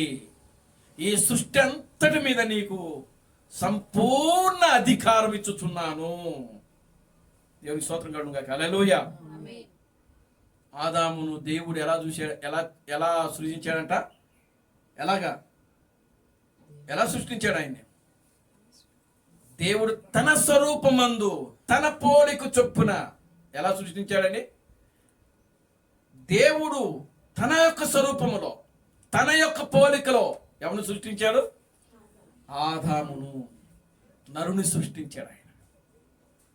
జంతువు రూపంలో కాదు, లేదా చెట్ల రూపంలో కాదు, మృగాలు రూపంలో కాదు. దేవుని స్తోత్రం కలుగును గాక. హల్లెలూయా. ఏ రూపంలో? దేవుని యొక్క స్వరూపములో, దేవుని యొక్క రూపములో దేవుడు తన కుమారుని ఆయన ఏం చేసుకున్నాడంటే సృష్టించి భూమి మీద తీసుకొచ్చాడు ఆయన. దేవుని స్తోత్రం కలుగును గాక. హల్లెలూయా. ఎందుకు అనంటే సముద్రపు చేపలను, ఆకాశ పక్షులను, జంతువులను, మృగములను, సముద్రంలోని చేపలను వాడు ఏం చేస్తారు? ఏలుదురుగాక. దేవుని స్తోత్రం కలుగును గాక. హల్లెలూయా.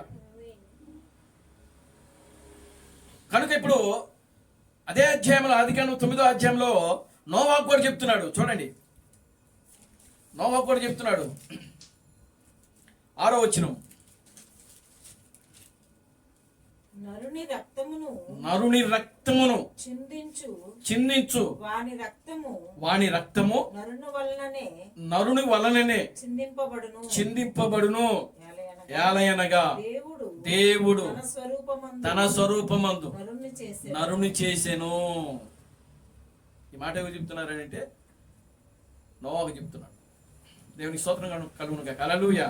అంటే జలప్రళయం అంతా కూడా బయటకు వచ్చేసి భూమి అంతా ఆరిపోయిన తర్వాత వాళ్ళు వారలో నుంచి బయటకు వచ్చిన తర్వాత అప్పుడు చెప్తున్నాడు ఆయన. కనుక మనిషి దేవుని యొక్క పోలిక, దేవుని యొక్క స్వరూపములో సృష్టించబడ్డాడు. ఆదాము దేవుని కుమారుడు ఈ భూమి మీద. కనుకనే ఆదాముకు దేవుడు పూర్తిగా ఏం చేసినాడంటే ఈ లోకాన్ని, ఈ సృష్టి అంతటిని ఆదాముకు దేవుడు అప్పగించేసేసాడు. దేవుని స్తోత్రం కలుగును గాక. హల్లెలూయా. ఆదాములో పూర్తిగా దేవునిలో ఏ గుణలక్షణాలు అయితే ఉన్నాయో ఆదాములో కూడా అవే గుణలక్షణాలు ఉన్నాయి. ఆదాము సృష్టించగలడు. ఆమేన్. హల్లెలూయా. ఆదాము పలికినప్పుడు ఏదైనా జరుగుద్ది. దేవుని స్తోత్రం కలుగును గాక. హల్లెలూయా. ఆదాము పలికినప్పుడు ఏమైనా జరుగుతుంది. అంటే ఆదాము ఈ భూలోకంలో ఎలా ఉన్నాడంటే దేవునిగా ఉన్నాడు, క్రీస్తుగా ఉన్నాడు, దేవుని పోలికలో ఉన్నాడు, దేవుని స్వరూపములో ఉన్నాడు, దేవుని గుణలక్షణాలు కలిగి ఉన్నాడు. దేవుని స్తోత్రం కలుగును గాక. హల్లెలూయా. ఒక దైవముగా ఉన్నాడు. ఆమేన్. హల్లెలూయా. ఎప్పుడైతే అపవాది వచ్చిందో అపవాది వలన ఏం చేయబడ్డాడు అని అంటే ఆయన మోసగించబడిన తర్వాత అవ్వ ద్వారా ఆదాము కూడా అపరాధములో పడిపోయాడు. ఎప్పుడైతే అపరాధములో పడినాడో అప్పుడు ఆదాము 2 విషయాలు కోల్పోయాడు. దేవుడిచ్చినటువంటి అధికారం, ఈ సృష్టి మీద అధికారం, దానిని అధికార పత్రము, హక్కు పత్రము. దేవుని స్తోత్రం కలుగును గాక. హల్లెలూయా.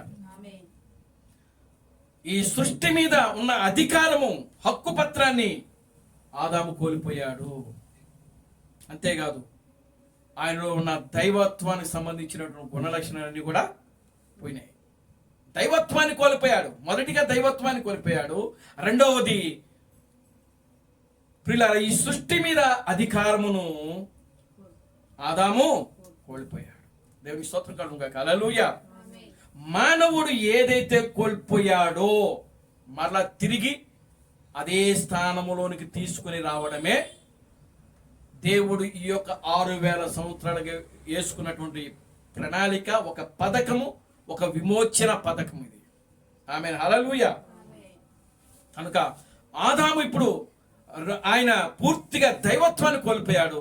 ఆదాము దేవుడు ఈ లోకము మీద అధికారం ఇస్తే ఆ అధికార పత్రమును కూడా ఏం చేసినాడు? కోల్పోయాడు. కనుక మళ్ళీ తిరిగి ఇప్పుడు ఈ లోకం ఎవరి దగ్గరికి రావాలి? దేవుని దగ్గరికి రావాలి. దేవుని స్తోత్రం కలుగుగాక. హల్లెలూయా. అంటే దైవత్వం అంటే మళ్ళీ తిరిగి అది ఎక్కడికి వెళ్ళిపోయిందంటే దేవుని దగ్గరికి వెళ్ళిపోయింది.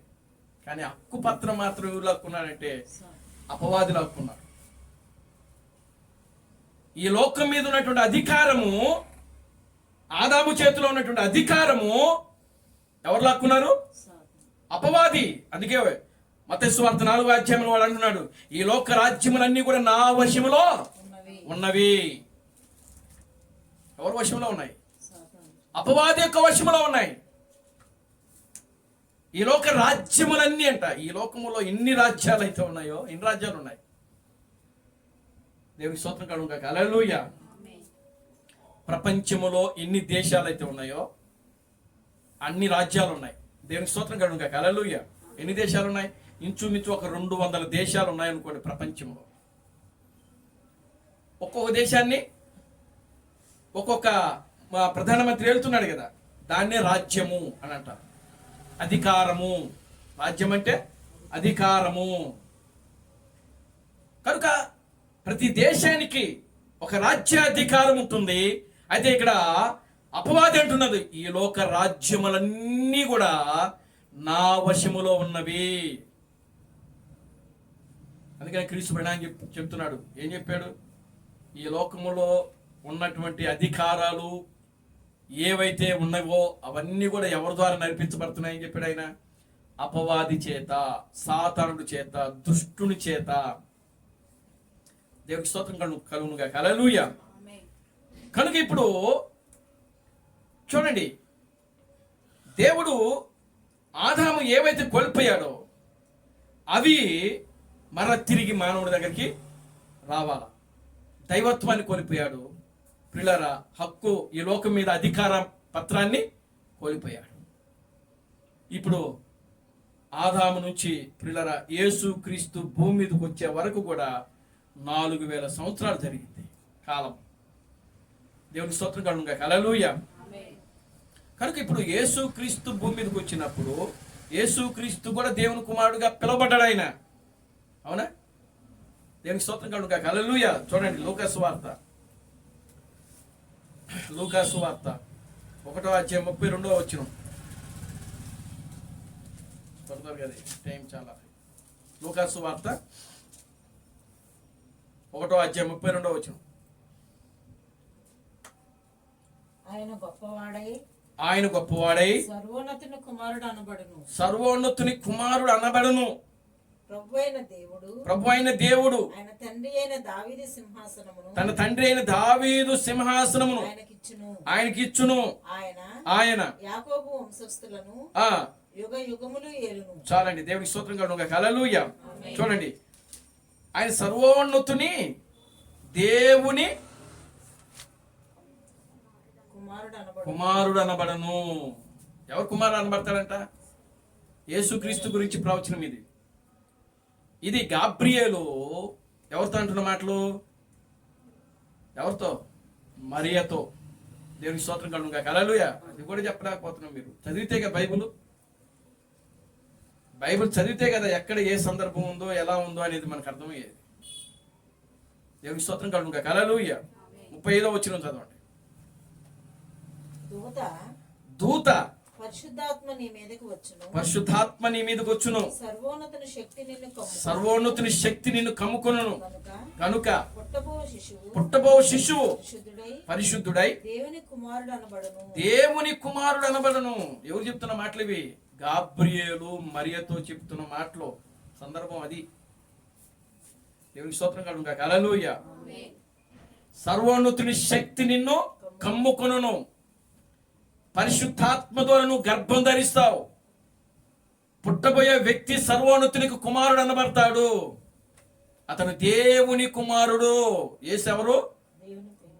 ఆదాము ఎవరు? యేసు ఎవరు? దేవుని కుమారుడు. దేవునికి స్తోత్రం కలుగుగాక. హల్లెలూయా. ఇప్పుడు పూర్తి రెవల్యూషన్తో యేసుక్రీస్తు భూమి మీదకి వచ్చాడు. ఎందుకంటే ఆదాము దేవుని కుమారుడుగా ఉన్నాడు.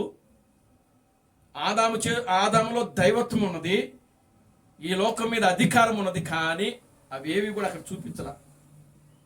దేవుడి స్తోత్రం కలుగును గాక. హల్లెలూయా. ఆదాము పిలిస్తే జంతువులు వచ్చినాయి, పేర్లు పెట్టాడు, జంతువులు వచ్చినాయి. దేవుని స్తోత్రం కలుగును గాక. హల్లెలూయా. కానీ భూమిని శాసించున్నట్టుగా, సృష్టిని లోపరుచుకున్నట్లుగా ఆదాముల ప్రక్రియ కనబడలా. అర్థమవుతుందా? దేవుని స్తోత్రం కలుగును గాక. హల్లెలూయా. ఆ ప్రక్రియ ఆదాములో, కానీ అది కలిగి ఉన్నాడు ఆయన. ఏది కలిగి ఉన్నాడు? సృష్టిని తనను లోపరుచుకునే అధికారము ఆదాముకు ఉంది, కానీ ఆ అవసరత అక్కడ కనబడలా. ఆ అవసరత అక్కడ ఆదాము భూమి జీవించినప్పుడు, ఆయన క్రీస్తుగా దేవుడుగా భూమి మీద ఉన్నప్పుడు ఆయన సృష్టిని లోపరుచుకోగలడు, కానీ ఆ సృష్టిని లోపరుచుకునేటువంటి అవసరత అక్కడ ఆదాముకి కనబడలా. దేవుని స్తోత్రం కలుగును గాక. హల్లెలూయా. ఇప్పుడు యేసును చూడండి. యేసు దేవుని కుమారుడు, యేసు దేవుని కుమారుడు. దేవుని స్తోత్రం కలుగును గాక. హల్లెలూయా. ఆయన సముద్రం మీద నడిచినప్పుడు సముద్రము ఉప్పొంగితా ఉన్నది, గాలి, విస్తారమైన గాలి ఏం చేస్తుంది? సముద్రాన్ని అతలాకుతలం చేస్తా ఉంది అక్కడ. దేవుని స్తోత్రం కలుగును గాక. హల్లెలూయా. మరి యేసు ఆయన సముద్రం మీద నడుస్తూ ముందు ఆయన ఏం చేసినాడంటే గాలిని గద్దించాడు. ఆయన గాలి అంటే సృష్టిలో ఉన్నటువంటి దాన్ని, ఆయన సృష్టిని, ఆ గాలిని ఏం చేసినాడు? లోపరుచుకున్నాడు. ఆయన సముద్రమును ఆయన ఏం చేసినాడు? లోపరుచుకున్నాడు. అక్కడ శిష్యులు అంటాడు, ఈయన గాలిని సముద్రమును ఈయన మాటకు లోపడుతున్నాయే, ఈయన ఎవరు? దేవుని స్తోత్రం కలుగును గాక. హల్లెలూయా. ఈయన అసలు ఎవరు? యేసు ఎవరు? ఆమేన్. హల్లెలూయా. అసలు యేసు క్రీస్తే ఇంతవరకు ఈ ప్రపంచానికి అర్థం కాల. ఇక క్రీస్తు ప్రణామము, ఇక నీ గురించి నా గురించి అర్థమవుతుంది ప్రపంచానికి. ఏమండి? అర్థమవుతుందండి. కనుక ఇప్పుడు చూడండి, ఆయన ఏమంటున్నాడంటే గాలి నిమ్మడమోగు, గాలిని లోపరుచుకున్నాడు. ఆయన సముద్రాన్ని లోపరుచుకున్నాడు. శిష్యులు అడుగుతున్నారు, గాలి ఈయన మాట విన్నది, సముద్రము ఈయన మాట విన్నది, ఈయన ఎవరు? ఇంకోటి, ఆయన మరణాన్ని కూడా లోపరుచుకున్నాడు. ఆయన భూమి మీద ఉన్నప్పుడు. దేవుని స్తోత్రం కలుగును గాక. హల్లెలూయా. మరణమును కూడా ఆయనకు లోపడింది. ఎవరు? లాజరు ఉన్నాడు. లాజరు చనిపోయాడు, సమాధి చేయబడ్డాడు. 3 దినాలు గడిచిపోయాయి. 4వ రోజు వచ్చాడు ఆయన. దేవుని స్తోత్రం కలుగును గాక. హల్లెలూయా. లాజరు సమాధి దగ్గరికి వెళ్ళాడు ఆయన. మార్తా, మరియా, మనం సమాధి దగ్గరికి వెళ్దాం పదా అన్నాడు. మార్తా అంటుంది, ప్రభువా ఇప్పటికి 4 రోజులు అయిపోయింది కదా. దేవుని స్తోత్రం కలుగును గాక. హల్లెలూయా. ఆయన అంటున్నాడు, పునరుత్థానమును జీవమును నేనే, నా యందు విశ్వాసముచ్చువాడు మరణించినను తిరిగి లెగుస్తాడు. దేవుని స్తోత్రం కలుగును గాక. హల్లెలూయా. పునరుత్థానమును జీవమును నేనే. దేవుని స్తోత్రం కలుగును గాక. హల్లెలూయా. కనుక ఇప్పుడు యేసు ఏం చేస్తున్నాడు అంటే, ప్రియులారా, లాజరు దగ్గరికి వెళ్ళాడు. మార్తను, మరియను, ఆ శిష్యులను తీసుకుని వెళ్ళాడు. శిష్యులతో చెప్పాడు, మీరు వెళ్ళి ఆ సమాధి మీద ఉన్న రాయిను పక్కకి తొలగించండి అని చెప్పాడు ఆయన. వాళ్ళు వెళ్ళారు, తొలగించారు. గట్టిగా ఒక ఉరుము కదా, మేఘాల్లో ఒక ఉరుము ఎలా అయితే వస్తుందో అట్లా ఉరిమేడంట ఆయన. దేవుని స్తోత్రం కలుగును గాక. హల్లెలూయా. ఎలాగా? ఒక ఉరుము, ఇప్పుడు మనకు వర్షం వచ్చే ముందు ఉరుములు వస్తాయి కదా, అలాంటి ఆయన అరిస్తే, ఆయన అరిచాడు, లాజరు బయటికి రాని పిలిచాడు ఆయన. ఆ మాట అక్కడున్న వారికి చెవులకి గింగిరాలిపోయింది. ఎందుకు? ఒక ఉరుము వచ్చిందంట అక్కడ. ఒక ఉరుము వలె ఆయన ఉరిమేడంట అక్కడ. క్రీస్తు అని చెప్తున్నాడు ఆయన. దేవుని స్తోత్రం కలుగును గాక. హల్లెలూయా. క్రీస్తు అని చెప్తున్నాడు, ఆయన లాజరు దగ్గరికి వెళ్ళి, లాజరు బయటికి రా అని ఒక ఉరిమాడట. మరణాన్ని లోపరుచుకున్నాడు అక్కడ ఆయన. దేవుని స్తోత్రం కలుగును గాక. హల్లెలూయా. ఏమండి అర్థమవుతుందా? యేసు సృష్టిని లోపరుచుకున్నాడు, మరణం గాలిని లోపరుచుకున్నాడు, సముద్రమును లోపరుచుకున్నాడు, మరణమును దయ్యాలను లోపరుచుకున్నాడు. ఇంకా అయిపోతే మనకు చెప్పాల్సిన అవసరం లేదు. సర్వ రోగములను ఆయన వశంలోనే ఉన్నాయి. ఎవరి వశంలో? దేవుని కుష్ఠరోగులు వచ్చారు, దయ్యాలు వచ్చాయి, ఒక సేనా దయ్యాలు వచ్చాయి. అవునా? కనుక యేసు సర్వమును అక్కడ లోపరుచుకున్నాడు. దేవుని స్తోత్రం కలుగును. హల్లెలూయా. యేసులో అది కనబడింది. ఆమేన్. హల్లెలూయా. Glory to God. హల్లెలూయా. యేసులో ఏం కనబడింది? ఆదాములో ఏవైతే కనబడలేదో యేసులో అవి కనబడ్డాయి. Glory to God. హల్లెలూయా. అప్పుడు యేసు ఏమంటున్నాడో తెలుసా? 12వ వచనం చదవండి. చూడండి, 77వ వచనం కూడా ఒకసారి చదవండి. లూకా సువార్త 1వ అధ్యాయం 77వ వచనం.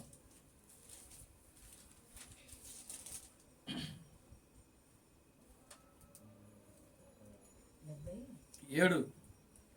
75 ఆహా, 76 77 కలిపి ఉన్నాయి. చదవండి. అదే మరి. మరియు ఓ శిశువా నీవు సర్వోన్నతిని ప్రవక్త అనబడుదువు. మన దేవుని మహావాత్సల్యమును బట్టి వారి పాపములను క్షమించుట వలన తన ప్రజలకు రక్షణ జ్ఞానము ఆయన అనుగ్రహించినట్లు ఆయన మార్గములను సిద్ధపరచుటకై నీవు ప్రభువునకు ముందుగా నడుతువు. చాలండి. దేవునికి స్తోత్రం కలుగును గాక. హల్లెలూయా. సర్వోన్నతిని ప్రవక్త అనబడుదువు. దేవుని నామానికి మహిమ కలుగును గాక. హల్లెలూయా. చూడండి, ఇప్పుడు యేసు అక్కడ ఆయన ఏమంటున్నాడంటే, మరలా ఇప్పుడు యేసు దేవుని కుమారుడు, ఆదాము దేవుని కుమారుడు. ఆదాము ఏదైతే చేయలేకపోయాడో ఇప్పుడు యేసు చేశాడు, పూర్తిగా చేశాడు. అవునా? సృష్టిని ఆయన లోపరుచుకున్నాడు, మరణాన్ని ఆయన లోపరుచుకున్నాడు, దయ్యాలను ఆయన లోపరుచుకున్నాడు. సమస్తం ఆయన కంట్రోల్లో ఉన్నప్పుడు. మీకు తెలుసో తెలీదో, అసలు యేసు భూమి మీద ఉన్నప్పుడు భూమి అంతా కూడా, సృష్టి అంతా కూడా ఎవరి వశంలో ఉంది? అసలు ఏమైనా చేయగలడు ఆయన. దేవునికి స్తోత్రం కలుగును గాక. హల్లెలూయా. ఆయన అసలు ఏమైనా చేయగలడు. కానీ వాక్యంలో ఏముందో తెలుసా? ప్రవక్తుల యొక్క ఆత్మ ప్రవక్తుల యొక్క స్వాధీనంలో. అందుకని ఆయన తనను తాను ఏం చేసుకున్నాడో తెలుసా? కంట్రోల్ చేసుకున్నాడు. తనకు తానుగా ఆయన ఏం చేసుకున్నాడో తెలుసా? కంట్రోల్ చేసుకుంటూ వచ్చాడు. ఆయన ఒక మాట అక్కడ అంటే సారు, ఏదైనా జరిగిపోయింది అక్కడ. కానీ దేవుడు అక్కడ ఏమైతే చేయాలనుకుని వచ్చాడో అవే చేసుకుంటూ వచ్చాడు ఆయన. దేవునికి స్తోత్రం కలుగును గాక. హల్లెలూయా. Glory to God. హల్లెలూయా. ఇప్పుడు అదే యేసు ఏమంటున్నాడంటే 12వ వచనం, యోహాను సువార్త 1వ అధ్యాయం 12వ వచనం. యోహాను సువార్త 1వ అధ్యాయం 12వ వచనం. తనను ఎందరైతే అంగీకరించుదురో వారందరికీ అనగా తన నామమందు విశ్వాసముంచు వారికి దేవుని పిల్లలగుటకు ఆయన అధికారం అనుగ్రహించెను. వారు దేవుని వలన పుట్టిన వారే గాని రక్తము వలనైనను శరీరేచ్ఛ వలనైనను మనుషులేచ్ఛల వలనైనను పుట్టిన వారు కారు. దేవుని కుమారుల కోసము సృష్టి మిగుల ఆశతో ఏం చేస్తుంది? యేసుక్రీస్తు వచ్చినప్పుడు భూమి సంతోషించింది. హల్లెలూయా. ఏం చేసింది? భూమి సంతోషించింది, పులకరించింది. దేవుని స్తోత్రం కలుగును గాక. హల్లెలూయా. ఆకాశము దాని సంతోషానికి హద్దులు లేకుండా ఉండిపోయినాయి. సూర్యుడు, చంద్రుడు, నక్షత్రాలకు వాటి యొక్క సంతోషానికి హద్దులు లేకుండా పోయినాయి. ఎందుకో తెలుసా? దేవుని కుమారుడు భూమి మీదకి వచ్చాడని. దేవునికి స్తోత్రం కలుగును గాక. హల్లెలూయా. ఆకాశము, సూర్యుడు, చంద్రుడు, నక్షత్రాలు సంతోషించాయి, భూమి సంతోషించింది. దేవునికి స్తోత్రం కలుగును గాక. హల్లెలూయా. ఎందుకు? దేవుని కుమారుడు వచ్చాడు. ఒక్క దేవుని కుమారుడే వస్తే భూమి ఎంతగా సంతోషిస్తే, ఇక్కడ పౌలు ప్రవచించిన ప్రవచనము దేవుని కుమారులు అన్నాడు ఆయన. దేవునికి స్తోత్రం కలుగును గాక. హల్లెలూయా. ఇప్పుడు యేసుక్రీస్తు కూడా ఏమంటున్నాడు? తన నామమును ఎందరైతే అంగీకరించుదురో వారందరూ కూడా దేవుని పిల్లలగుటకు, అనగా దేవుని కుమారులు కుమార్తెలకు అగుటకు ఆయన ఏం చేసినాడంటే అధికారం ఇచ్చేసాడంటే యేసుక్రీస్తు. ఆమేన్, హల్లెలూయా. అప్పుడు సంఘం ప్రారంభమైంది. సంఘానికి యేసుక్రీస్తు పునాది రాయిగా వచ్చాడు. దేవునికి స్తోత్రం కలుగును గాక. హల్లెలూయా. యెషయా గ్రంథము 25వ అధ్యాయం 6వ వచనం చదవండి. యెషయా గ్రంథము 25వ అధ్యాయం 6వ వచనం. ఈ పర్వతం మీద సైన్యములకు అధిపతియగు యెహోవా సమస్త జనముల నిమిత్తము క్రొవ్విన వాటితో విందు చేయును. మడ్డి మీదనున్న ద్రాక్షారసముతో విందు చేయును. మూలుగులు గల క్రొవ్విన వాటితో విందు చేయును. మడ్డి మీదను నిర్మలమైన ద్రాక్షారసముతో విందు చేయును. సమస్త జనముల ముఖములను కప్పుచున్న ముసుకును సమస్త జనముల మీద పరచబడిన తెరను ఈ పర్వతం మీద ఆయన తీసివేయును. ఎన్నడను ఉండకుండా. చాలండి, చూడండి ఇక్కడ ఈ పర్వతము మీద అని వాక్యంలో రాయబడింది. అంటే ఇది ప్రవచనం. పర్వతం అనగా అక్కడ ఏం రాయబడింది అంటే సియోను పర్వతము అని ఉంది అక్కడ. దేవుని స్తోత్రం కలుగును గాక. హల్లెలూయా. ఏ పర్వతం అది? సియోను పర్వతం.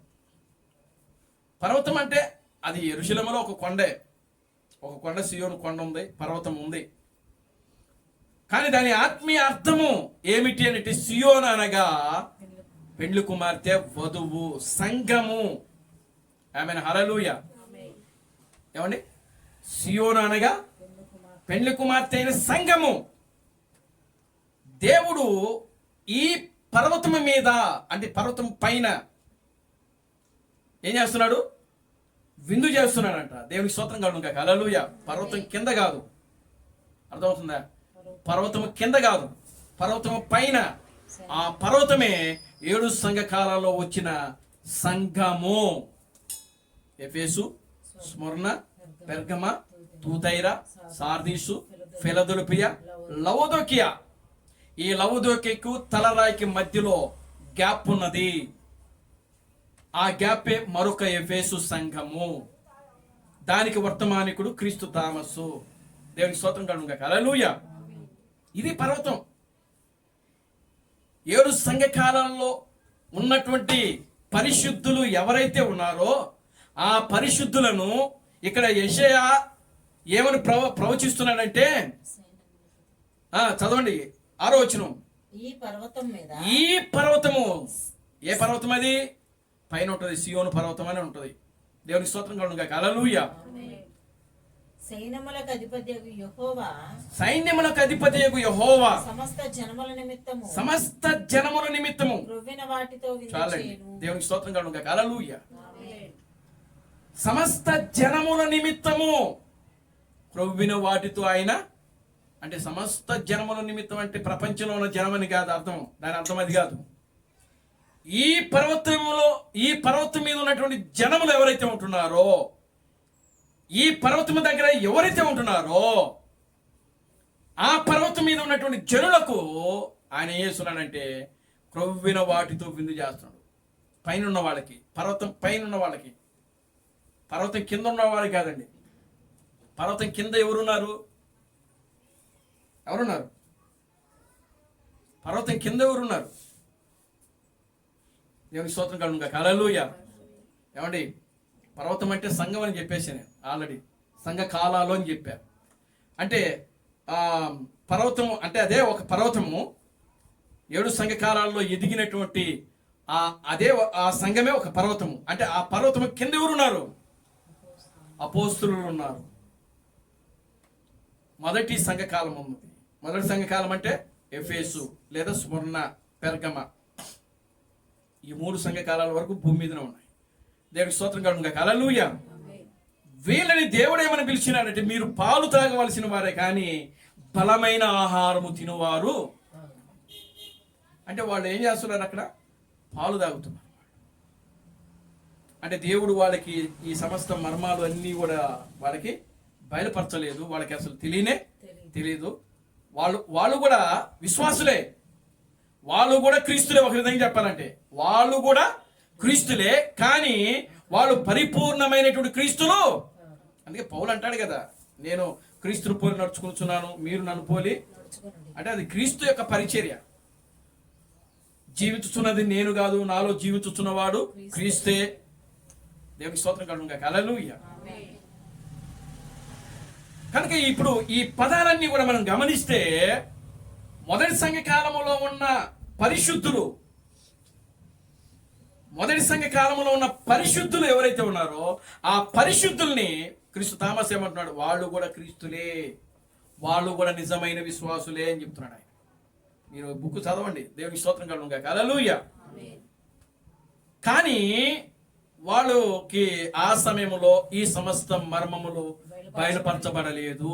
అంటే బలమైన ఆహారము వారికి ఇవ్వబడలేదు. అందుకే ఈనాడు పౌలు మొదటి సంఘ కాలంలో ఉన్నటువంటి ఆ పరిశుద్ధులు, ఆ ప్రవక్తులు ఎవరైతే ఉన్నారో, ఆ 12 మంది శిష్యులు ఎవరైతే ఉన్నారో, వాళ్ళందరూ ఇప్పుడు మనల్ని చూసి వాళ్ళు గర్విస్తున్నారంట. ఎందుకు అంటే ఈ వర్తమానము, ఈ మర్మాలు వాళ్ళు గ్రహించి ఉన్నారే, మనం ఎందుకు గ్రహించలేదా అని చెప్పి వాళ్ళు ఆశ్చర్యపోతా ఉన్నారంట. క్రీస్తు చెప్తున్నాడు. దేవుని స్తోత్రం కలుగును గాక. హల్లెలూయా. ఆమేన్. హల్లెలూయా. ఇప్పుడు మనం ఏదైతే బోధించుకుంటున్నామో, ఏదైతే మనము ప్రకటిస్తున్నామో, క్రీస్తు థామస్ యొక్క వర్తమానం ఏదైతే ఉన్నదో, వాళ్ళు మన మధ్యలోనూ ఉండి వాళ్ళు ఏం చేస్తున్నారంటే వింటున్నారు. వాళ్ళు కూడా ఆశ్చర్యపోతారు, వీళ్ళు ఈ విధంగా మాట్లాడుకుంటున్నారు. దేవుని స్తోత్రం కలుగును గాక. హల్లెలూయా. సమస్త మర్మాలు వీళ్ళు గ్రహిస్తున్నారే. దేవుని నామానికి మహిమ కలుగును గాక. హల్లెలూయా.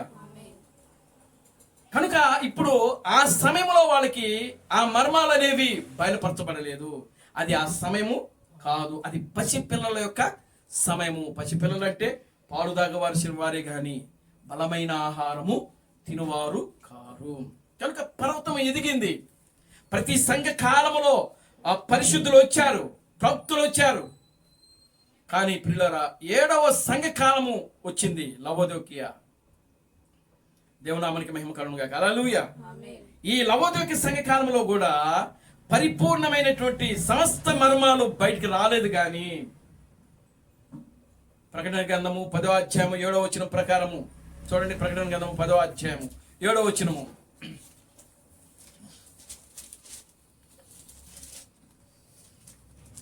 ఏడవ దూత పలుకు దినములలో దేవుడు బూర ఊదబోచుండగా దేవుడు తన దాసులకు ప్రవక్తలకు తెలిపిన సువార్త ప్రకారము దేవుని మర్మము సమాప్తమగునని చెప్పెను. దేవుని స్తోత్రం కలుగును గాక. హల్లెలూయా.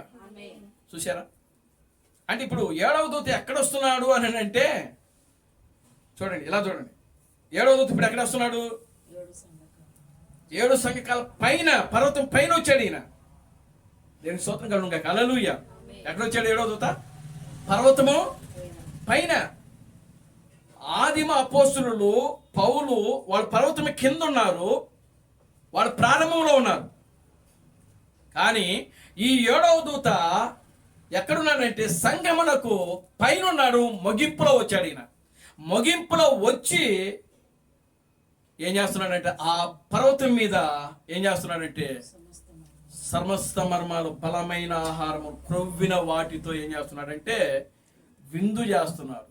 ఎందుకనంటే పరిపూర్ణమైన మనుషులు అక్కడ వచ్చారు కాబట్టి. దేవుని స్తోత్రం కలుగును గాక. హల్లెలూయా. చిన్న ఉదాహరణ ఏంటంటే చూడండి, ప్రకృతిలో ఒక శిశువు జన్మించినప్పుడు ఆ బిడ్డని శిశువే అంటారు. కానీ ప్రియులారా, యవనస్తుడని, లేకపోతే వృద్ధుడని, లేకపోతే బాలుడని అని చెప్పి పిలవరు. ఎవరు ఏమంటారు? శిశువు.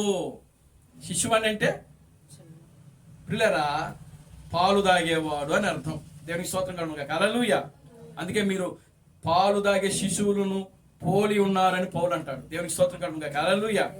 ఆయన ఏమంటాడో తెలుసా? అసలు పౌలు, ఇప్పటికే మీరు బలమైన ఆహారము తినువారుగా ఉండవలసి ఉంది, కానీ ఇంకా మీరు ఏ స్థితిలో ఉన్నారో తెలుసా? ఏ స్థితిలో ఉన్నారు? పాలు తాగే పిల్లల యొక్క స్థితిలో ఉన్నారు. పాలు తాగే పిల్లలను మీరు పోలి ఉన్నారు అని అంటున్నాడు అక్కడ. దేవుని స్తోత్రం కలుగును గాక. హల్లెలూయా. చూడండి, ఒక పిల్లవాడు పరిపూర్ణమైన మానవుడిగా ఎప్పుడు వస్తాడు అని అంటే, అతను శారీరకంగా మానసికంగా ఏం చేయాలి? ఎదగాలి.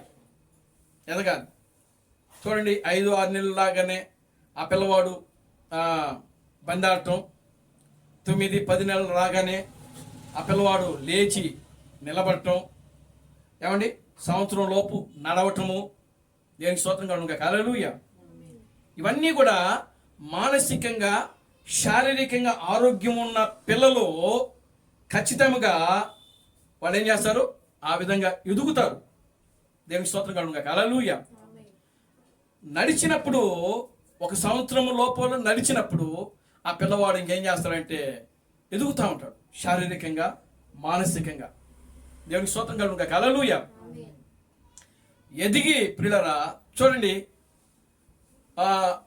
వాడు ఏదైతే చదవాలనుకుంటున్నాడో ఆ చదువు వరకు పూర్తి చేయగలుగుతాడు.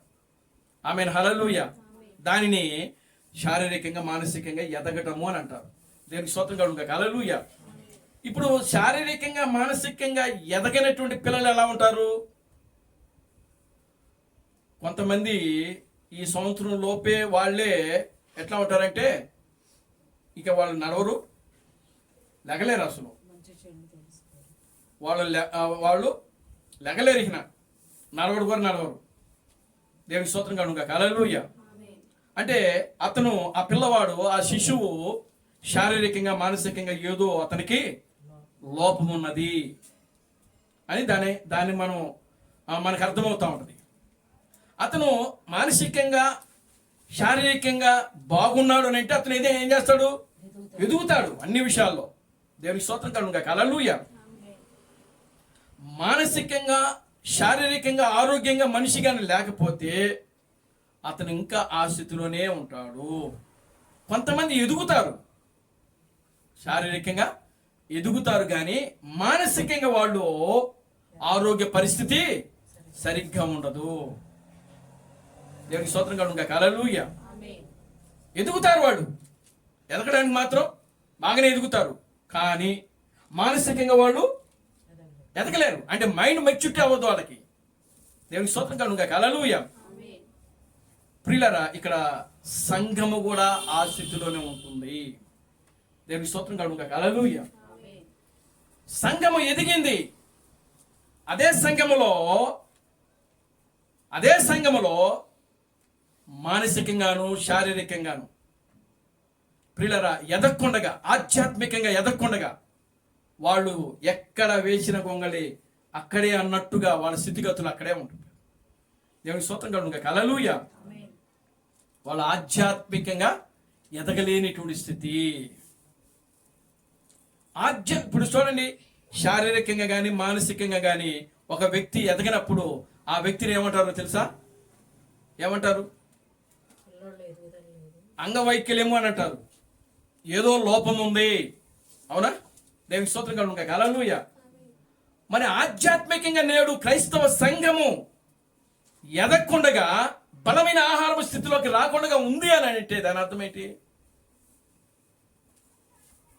ఏంటి? సంఘములో వాళ్ళు నమ్మే సిద్ధాంతములో ఏదో లోపము ఉంది అని అర్థం. దేవునికి స్తోత్రం కలుగును గాక. హల్లెలూయా. క్రిస్ థామస్కి ఆయన ప్రసంగిస్తున్నప్పుడు ఒక దర్శనం వచ్చిందట. ఆయన ఒక ఆడిటోరియంలో ప్రసంగిస్తున్నాడు. ఆయన ప్రసంగిస్తున్నప్పుడు ఆయన ఆడిటోరియంలో జనం కూర్చొని ఉన్నారంట, అనేక మంది ఉన్నారు.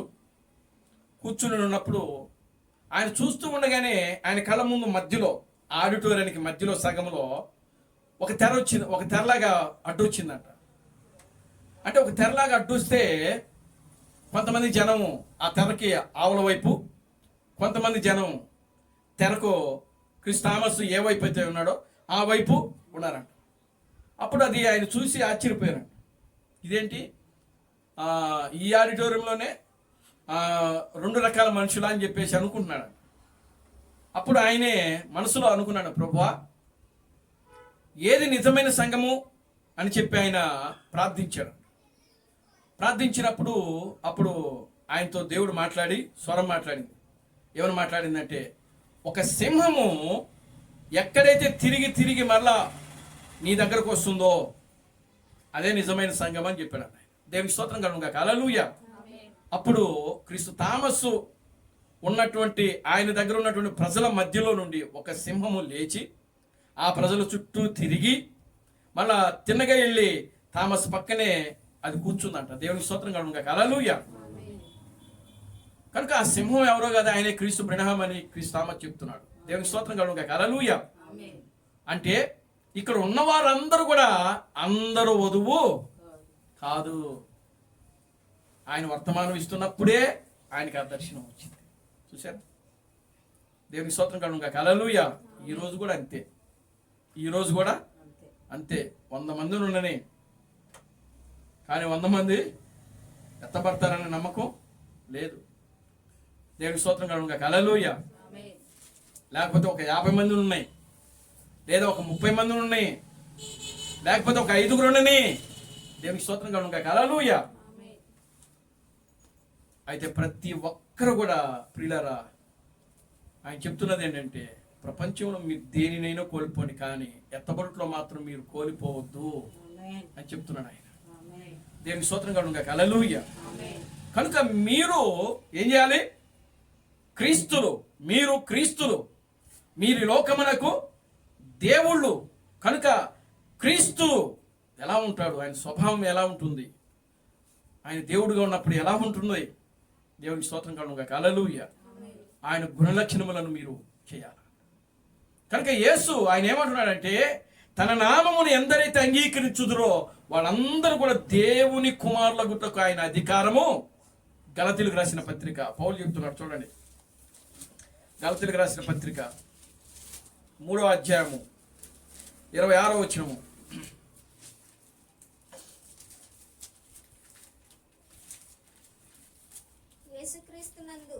యేసుక్రీస్తునందు మీరందరూ విశ్వాసము వలన దేవుని కుమారులై ఉన్నారు. దేవుని స్తోత్రం కలుగును గాక. హల్లెలూయా. అంటే పౌలుకి ఒక ప్రత్యక్షత ఉంది. దేవుడు ఒక్కడే కాదు, దేవుడు అనేక మంది భూమి మీదకి రాబోతున్నారు. అయితే పౌలు యొక్క కాలంలో కానీ, లేదా ఎఫెసీ, స్మరణ, పెర్గమ, తూతైర, సార్దీసు, ఫిలదెల్ఫియా, లౌదోకియా, వీళ్ళందరూ ఒక పరిపూర్ణమైన వ్యక్తులు కాదు కానీ ప్రియులారా, అయితే పరిపూర్ణమైన వ్యక్తిగా ఇప్పుడు దేవుడు నిన్ను నన్ను తీసుకున్నాడు. దేవునికి స్తోత్రం కలుగును గాక. హల్లెలూయా. కనుక ఇప్పుడు పరిపూర్ణమైన వ్యక్తిగా నీవు ఉన్నప్పుడు ఆ కార్యాలు, గుణలక్షణాలు ఏం చేయాలి? ప్రతిబింబించాలి, చూపించాలి. దేవునికి స్తోత్రం కలుగును గాక. హల్లెలూయా. ఆమేన్. ఎఫెసీయులకు రాసిన పత్రిక 1వ అధ్యాయం 6వ వచనం. ఎఫెసీయులకు రాసిన పత్రిక 1వ అధ్యాయం 6వ వచనం. తాను ఉచితముగా మనకు అనుగ్రహించిన తన కృపా మహిమకు కీర్తి కలుగునట్లు తన చిత్త ప్రకారమైన దయా సంకల్పము చొప్పున యేసుక్రీస్తు ద్వారా తనకు కుమారులుగాను స్వీకరించుటకై మనలను ముందుగా తన కోసము నిర్ణయించుకొని మనము తన ఎదుట పరిశుద్ధులముగాను నిర్దోషులముగాను ఉండవలెనని జగత్తుకు పునాది వేయబడక మునిపే ప్రేమ చేత ఆయన క్రీస్తులో మనలను ఏర్పరచుకునేను. అదండి ప్రియమైన దేవుని బిడ్డలారా, ఈ ప్రపంచానికి క్రీస్తులు రాబోతున్నారు, దేవుళ్ళు రాబోతున్నారు అని ఒకానొక రోజున మోషే చెప్పిండు. యేసుక్రీస్తు బోధించాడు, పౌలు కూడా బోధించాడు. వాళ్ళు ఏదైతే బోధించారో, ప్రవచించారో ఆ ప్రవచనాలే ఈరోజు మనము నెరవేర్పు. ఆమేన్. హల్లెలూయా. అర్థమైందా? తన నామమును ఎందరైతే అంగీకరించుదురో వాళ్ళు దేవుని కుమారులు కుమార్తెలగుటకు ఆయన, అది ప్రవచనము. యేసుక్రీస్తు పలికిన ప్రవచనం. వాళ్ళు సర్వోన్నతుని యొక్క దేవుని కుమారులని వాక్యంలో రాయబడింది. ఆమెను హల్లెలూయా. వాళ్ళు రక్తము వలనైనను శరీరేచ్ఛల వలనైనను మనుషులేచ్ఛల వలనైనను పుట్టిన వారు కాదని వాక్యంలో రాయబడింది. అదే పౌలు అంటున్నాడు, ఇదిగో యేసుక్రీస్తు ద్వారా మీరు కుమారులు కుమార్తెలుగా ఉన్నారు. భూమికి పునాదులు వేయబడక మునిపే ఆయన మిమ్మలను ఏర్పాటు చేసుకున్నాడు. దేవునికి స్తోత్రం కలుగును గాక. హల్లెలూయా. కనుక పౌలు ప్రవచించాడు, యేసుక్రీస్తు ప్రవచించాడు, ఇదిగో దేవుని కుమారుల యొక్క ప్రత్యక్షత కోసము సృష్టి మిగుల తేరి కనిపెట్టుచు ఎదురు చూస్తా ఉన్నది. వాళ్ళు ఏ ప్రవచనాలు అయితే ప్రవచించారో ఆ ప్రవచనాలు నెరవేర్పే మనం 2000 సంవత్సరాల క్రితం వాళ్ళు ప్రవచించారు. ఆ ప్రవచనాలు ఇప్పుడు ఏం చేయబడుతున్నాయి? నెరవేర్పు చేయబడుతున్నవి. ఆమేన్ హల్లెలూయా. ఈ దినమున ఈ లేఖనము మన మధ్యలో నెరవేర్పు జరుగుతున్నది. దేవునికి స్తోత్రం కలుగును గాక. హల్లెలూయా. ఒక రోజున యేసుక్రీస్తు చెప్పాడు, హితవత్తరము ప్రకటించుటకును నన్ను పంపాడు. ఈ దినమున ఈ లేఖనము మీ మధ్యలో నెరవేర్పు చేశాడు. క్రీస్తు ప్రణామం చెప్తున్నాడు, ఓ హితవత్సరము ప్రకటించుటకును దేవుని ప్రతిదండన దినము చేయుటకు ఆయన నన్ను పంపి ఉన్నాడు. ఈ దినమున ఈ లేఖనము నెరవేర్పు జరిగినది. దేవునికి స్తోత్రం కలుగును గాక. హల్లెలూయా. ఆమేన్ హల్లెలూయా. యేసు క్రీస్తు ప్రణామము. ప్రియులారా గమనించండి, ఓ పౌలు, మోషే, వీళ్ళందరూ ఎవరి గురించి అయితే ప్రవచించారో ఆ ప్రవచనాలు నెరవేర్పే మనము. దేవునికి స్తోత్రం కలుగును గాక. హల్లెలూయా. ఆమేన్ హల్లెలూయా. కనుక క్రీస్తులు రావాలి అని బైబిల్ చెప్పింది. పౌలు ప్రవచించాడు, యేసుక్రీస్తు ప్రవచించాడు, మోషే ప్రవచించాడు. వాళ్ళ ప్రవచనాల యొక్క నెరవేర్పే మనము. ఆమేన్ హల్లెలూయా. కనుక సృష్టి యావత్తు ప్రియులారా ఇప్పుడు మనం లోపరుచుకోవాలి. ఆమేన్ హల్లెలూయా. అది కనబడదు, అది కనబడేది కాదు. అపవాది ఏదే ఆదాము చేతుల నుండి లాక్కున్నప్పుడు అది కనబడిందా? కనబడ. ఆదాము దాన్ని ఉపయోగించలేదు. అది ఉందా లేదనేది ప్రియులారా క్రీస్తు ప్రణామము మనకు చెప్తేనే కానీ మనకు తెలియలేదు. అవునా? దేవునికి స్తోత్రం కలుగును గాక. హల్లెలూయా. అంటే మనిషికి అధికారం ఉన్నది, మనిషి దేవునితో సమానము. దేవునికి స్తోత్రం కలుగును గాక. హల్లెలూయా. కనుక ఈరోజు ఆల్రెడీ అది యేసుక్రీస్తులో దేవుడు చూపించాడు. ఏది? ఈ యొక్క సృష్టిని ఆయన స్వాధీనంలో ఉంచుకోవటం. దేవునికి స్తోత్రం కలుగును గాక. హల్లెలూయా.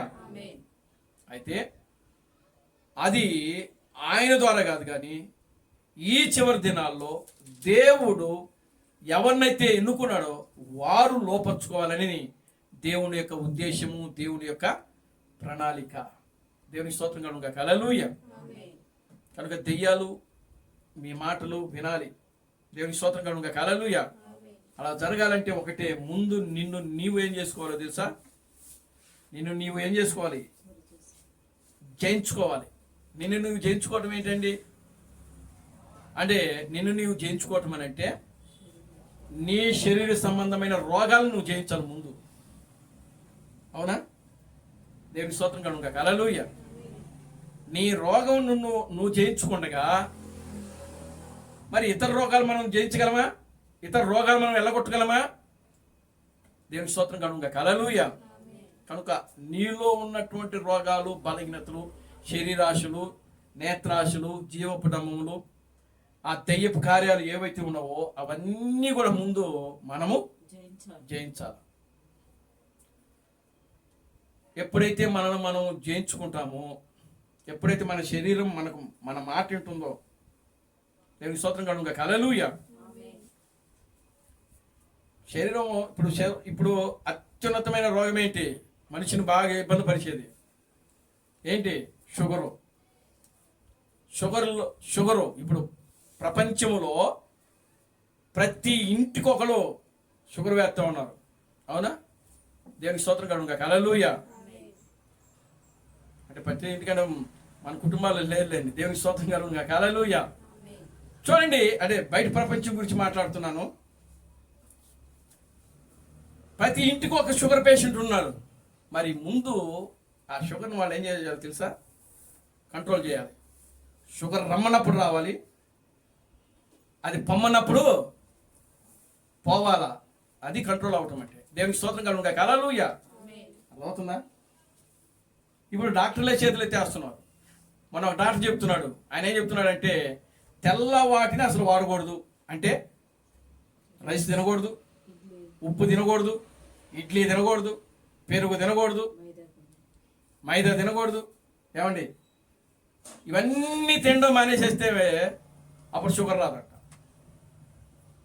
షుగర్ రావడం కాదు, వచ్చిన షుగర్ కంట్రోల్ ఉంటుంది.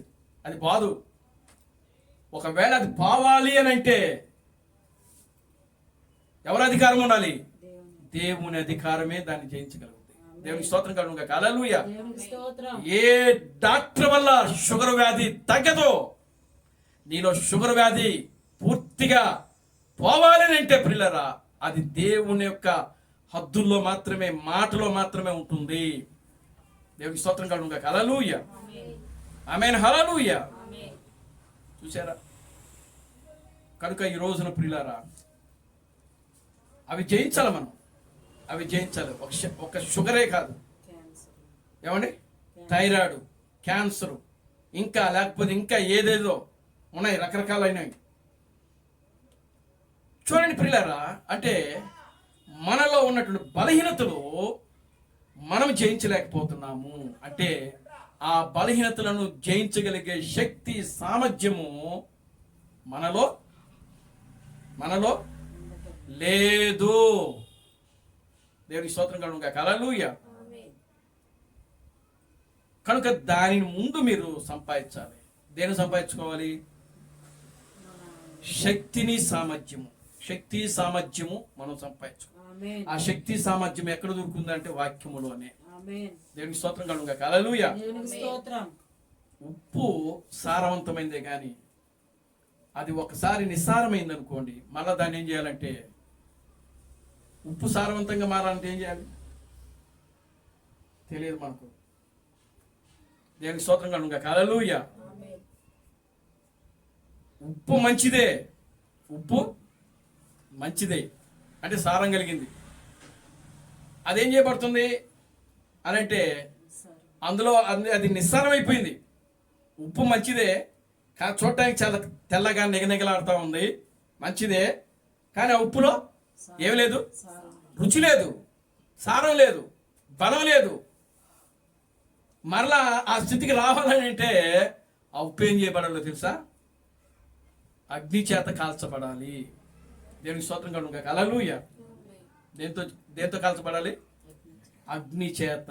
కనుక పెండ్లి కుమార్తె అయిన మనము ప్రియులారా, ఆ శక్తి, సామర్థ్యము మనలోకి రావాలంటే పరిశుద్ధాత్మ యొక్క అగ్ని ఏదైతే ఉన్నదో ఆ అగ్ని ద్వారా మనం దాన్ని ఏం చేయగలుగుతాము?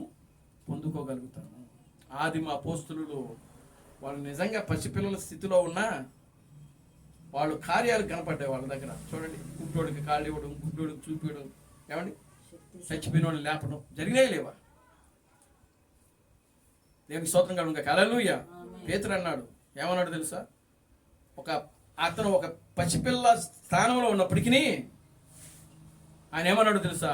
నేను ఏదైతే కలిగి ఉన్నానో అదే నీకు ఇస్తున్నా. దేవునికి స్తోత్రం కలుగును గాక. హల్లెలూయా. పేతురు ఏం కలిగి ఉన్నాడో శాస్త్రులకు, పరిశీలకు అర్థం కాల. కానీ ఆ పేతురు, శాస్త్రులు, పరిశీల దగ్గరికి వెళ్ళి ఆయన అంటున్నాడు, ఏమన్నాడు తెలుసా? ఇదిగో నేను ఏదైతే కలిగి ఉన్నానో అదే నీకు ఇస్తున్నా. దేవునికి స్తోత్రం కలుగును గాక. హల్లెలూయా. ఆ భిక్షగాడు ఏ విండో, బంగారం, నగలో ఏదో ఇస్తాడని తేరు చూసినాడు. ఈ శాస్త్రుడు, పరిశీలు, సద్దుకాయలు చుట్టూ జూరి ఏమిస్తాడబ్బా పేతురు, ఏమిస్తాడబ్బా అని చెప్పి ఎదురు చూస్తున్నారు. దేవునికి స్తోత్రం కలుగును గాక. హల్లెలూయా. కానీ ఒకే మాట అన్నాడు, లేచి, యేసుక్రీస్తు నామములో లేచి నడువు, అది నేను కలిగి ఉన్నాను. దేవునికి స్తోత్రం కలుగును గాక. హల్లెలూయా. పరిశుద్ధాత్మ యొక్క శక్తి, సామర్థ్యము పేతురులో ఉన్నది. అది రుజువు చేయబడింది అక్కడ. కనుక మడ్డి మీదనున్న ఆ పర్వతం మీద ఒక బలమైన ఆహారం తింటూ ప్రియులారా క్రొవ్విన వాటితో విందు చేయొచ్చు. పైకి కనబడడానికి పెళ్లి కుమార్తె నిగనిగలాగా కనబడుతున్నారు, కానీ సారము లేని పెళ్లి కుమార్తె ఎలా ఉంది? శక్తి లేని పెళ్లి కుమార్తె, బలము లేని పెళ్లి కుమార్తె. కనుక ప్రియమైన దేవుని బిడ్డలారా, దేవునికి స్తోత్రం కలుగునుగాక. హల్లెలూయా. ఏదైనప్పటికీ దేవుని యొక్క శక్తి సామర్థ్యముతో మనము నింపబడాలి. మన క్రియలు వాక్యము చేత మనము సరి చేసుకోవాలి. కనుక ప్రియమైన దేవుని బిడ్డలారా, ఆ విధంగా చేస్తూ చాలా ఉంది. దేవునామానికి మహిమ కలుగునుగాక. హల్లెలూయా. కనుక ఏదేమైనప్పటికీ దేవుని కుమారుల కోసం ఈ భూమి సృష్టి యావత్తు అంతా కూడా ఎదురు చూసింది. క్రీస్తు బ్రహ్మము ఆయన సృష్టిని లోపరుచుకున్నాడు. ఆయన లోరుడు గారు హల్లెలూయా. ఒక కంతిరీగలు ఆయన కుట్టడానికి వచ్చినాయి. ఆయన అన్నాడు, నా వల్ల మీకు హాని జరుగుంటే దయతో నన్ను క్షమించండి అన్నాడు. దేవునికి స్తోత్రం కలుగునుగాక. హల్లెలూయా. అంతే, వెనకెళ్ళిపోయినాయి. దేవునికి స్తోత్రం కలుగునుగాక. హల్లెలూయా. ఒక దున్నపోతు ఆయన పొరవడానికి రంకెలేస్తూ వచ్చిందండి. క్రీస్తు బ్రహ్మము ఒక దున్నపోతు, మంచి బారు పొడుగు కలిగినటువంటి కొమ్ములు, దానికి అడవి దున్నపోతు క్రీస్తు బ్రహ్మమును పొడవడానికి రంకెలేస్తూ వచ్చింది. దేవునికి స్తోత్రం కలుగునుగాక. హల్లెలూయా. ఆయన ప్రార్థించాడు, నా వలన నీకేమైనా హాని జరుగుంటే నన్ను క్షమించను అన్నాడు. అంతే, ఎంత రంకెలేస్తూ అది వచ్చింది, ఎంత వేగముతో వచ్చిందో ప్రియులారా, అంతే వేగముతో కుప్ప కూలిపోయి ఆయన పాదాల దగ్గరకు వచ్చింది. దేవునికి స్తోత్రం కలుగునుగాక. హల్లెలూయా. ఆయన ఆ సన్సైడ్ పర్వతం మీదకి వెళ్ళాడు. ఆ కాల్పులోరియా రాష్ట్రంలో పర్వతం మీదకి వెళ్ళాడు, వేట కోసం వెళ్ళాడు. దట్టమైన మేఘాలు గమ్మాయి. అక్కడ వాళ్ళకి ఒక హెచ్చరిక ఇవ్వబడింది, ఇదిగో తుఫాన్ రాబోతుంది, ఎవరైనా పర్వతం మీద ఉంటే మీరు మళ్ళీ తిరిగి వెనక్కి వెళ్ళిపోండి అని వారి కోసం హెచ్చరిక జారీ చేయబడింది. దేవునికి స్తోత్రం కలుగునుగాక. హల్లెలూయా. ఆ హెచ్చరిక విన్నటువంటి వాళ్ళు బయటకు వస్తామన్నారు, వెనక్కి వస్తామన్నారు. కానీ క్రీస్తు బ్రహ్మము ఆయనకు ఒక స్వరం మాట్లాడింది, ఇదిగో సృష్టిని లోపరుచుకునే అధికారం నీకు ఇవ్వబడింది. దేవునికి స్తోత్రం కలుగునుగాక. హల్లెలూయా. నువ్వు దాన్ని లోపరుచుకో. ఆమేన్. హల్లెలూయా. వెంటనే ఆయన అక్కడ నిలబడి ప్రార్థించాడు. ఆయన ప్రార్థించిన మరుక్షణమే వాతావరణం మొత్తం కూడా మారిపోయింది, ఒక సామాన్యమైన స్థితిగతిలోకి వచ్చేసింది. ఆయన దేనికోసం అయితే వెళ్ళాడో ఆ ఉడుతులు అక్కడ సృష్టించాడు ఆయన. ఆమేన్. హల్లెలూయా. ఏమండి, ఉడుతులు లేని ప్రాంతానికి వెళ్ళి ఉడుతుల కోసం ఎదురు చూడటం అది సరైందేనా? దేవునికి స్తోత్రం కలుగునుగాక. హల్లెలూయా. ఆయనే చెప్తున్నాడు, అక్కడ అసలు అది ఉడుతులు ఉండే స్థలమే కాదు అని చెప్తున్నాడు ఆయన. కానీ ఆయన అక్కడ 3 ఉడుతులను సృష్టించెను. దేవునికి స్తోత్రం కలుగునుగాక. హల్లెలూయా. ఎంత గొప్ప దేవుడు అండి ఆయన. యెహోవా ఈరే. దేవునికి స్తోత్రం కలుగునుగాక. హల్లెలూయా. యెహోవా ఈరే, యెహోవాయే చూచుకొనును. దేవునికి స్తోత్రం కలుగునుగాక. హల్లెలూయా. యెహోవా యొక్క విమోచన నామములో మొట్టమొదటి నామము యెహోవా ఈరే. దేవునికి స్తోత్రం కలుగునుగాక. హల్లెలూయా. యెహోవాయే చూచుకొనును. కనుక ప్రియమైన దేవుని బిడ్డలారా, ఆ ముండ్ల పొదలు అబ్రహాము చూడండి, అబ్రహాము 300 కిలోమీటర్లు అంట ఆ ఊరికి. ఆయన ఆ పర్వతం మోరియా పర్వతం, ఏమండి 300 కిలోమీటర్లు నడుచుకుంటా వెళ్ళాడు. వెళ్ళి పర్వతం మీదకి వెళ్ళాడు. ఆ పర్వతం మీద ఏ మనిషి ఎక్కలేని పర్వతము, ఏ గొర్రెల కాపరి అంత దూరం అంటే 300 కిలోమీటర్లు నడిచి వెళ్ళి గొర్రెలను మేపగలిగే స్థితి లేదు. ఎందుకని ఒక మనిషి రోజుకి ఎన్ని కిలోమీటర్లు నడవగలడు? 25 కిలోమీటర్లు నడవగలడంట. క్రీస్తు ప్రణాళిక చెప్తున్నాడు. దేవునికి స్తోత్రం కలుగునుగాక. హల్లెలూయా. ఎన్ని కిలోమీటర్లు? 85 కిలోమీటర్లు ఒక మనిషి నడవగలడు. మరి 300 కిలోమీటర్లో అబ్రహాం నడిచాడు. దేవునికి స్తోత్రం కలుగును గాక. హల్లెలూయా. నిప్పులు, కట్టెలు అన్నీ ఉన్నాయి, బలికి అన్నీ ఉన్నాయి నాన్న. మరి గొర్రెపిల్లేదే ఏది అని అడిగితే ఇస్సాకు అని ఇచ్చిన సమాధానం ఏంటో తెలుసా? యెహోవాయే చూచుకును, యెహోవా ఈరే, కనుక ఆయనే చూసుకుంటాడు ఆయన అని చెప్పి పర్వతం మీదకి తీసుకెళ్ళాడు. దేవునికి స్తోత్రం కలుగును గాక. హల్లెలూయా. కనుక ప్రియమైన దేవుని బిడ్డలారా, దేవుడు ఈనాడు నిన్ను నన్ను ఈ భూమి మీదకి తీసుకొచ్చాడు. ఆయన ప్రేమ చేత, ఆయన ఉచితమైన ప్రేమ చేత, దయ చేత కేవలము ఈ రోజున ఇంత వర్తమానము మనము ప్రియులారా తెలుసుకున్నాం. దేవుడు మన మీద పెట్టినటువంటి ఆ నమ్మకత్వం ఏదైతే ఉన్నదో ప్రియులారా, ఆ నమ్మకత్వాన్ని మనం నిలబెడదాం. దేవునికి స్తోత్రం కలుగును గాక. హల్లెలూయా. దేవుడు తన పరిశుద్ధ వాక్యమును దీవించి ఆశీర్వదించును గాక. ఆమేన్. అందరూ లేచిన పడదాం, ప్రార్థన చేసుకుందాం. ఓ మమ్మల్ని మిక్కిలిగా ప్రేమించిన మా మంచి తండ్రి, జీవం గల దేవుడా, జీవాధిపతి, నా ప్రభు అయిన అబ్రహాం క్రీస్తు, నీ పవిత్రమైన పాదాలకు వందనాలు, స్తుతులు, స్తోత్రము చెల్లిస్తున్నాం ప్రభు. నిశ్చయంగా నా తండ్రి, ఇప్పటి వరకు కూడా నాయన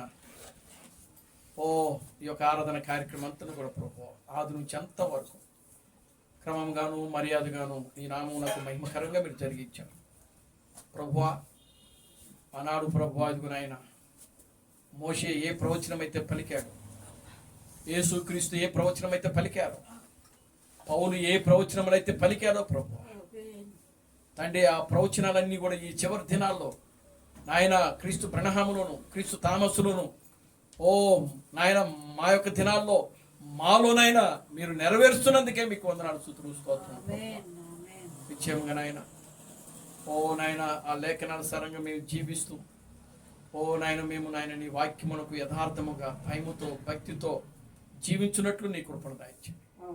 ఈ వాక్యమునకు వ్యతిరేకమైన కార్యాలు మా జీవితాలు ఏమైనా ఉంటే నా ప్రభువా, వాటన్నిటిని కూడా ప్రభువా నీ వాక్యం ద్వారా మేము సరి చేసుకునే కృపను అటు జీవితాలు మీరు మాకు దయచేయండి.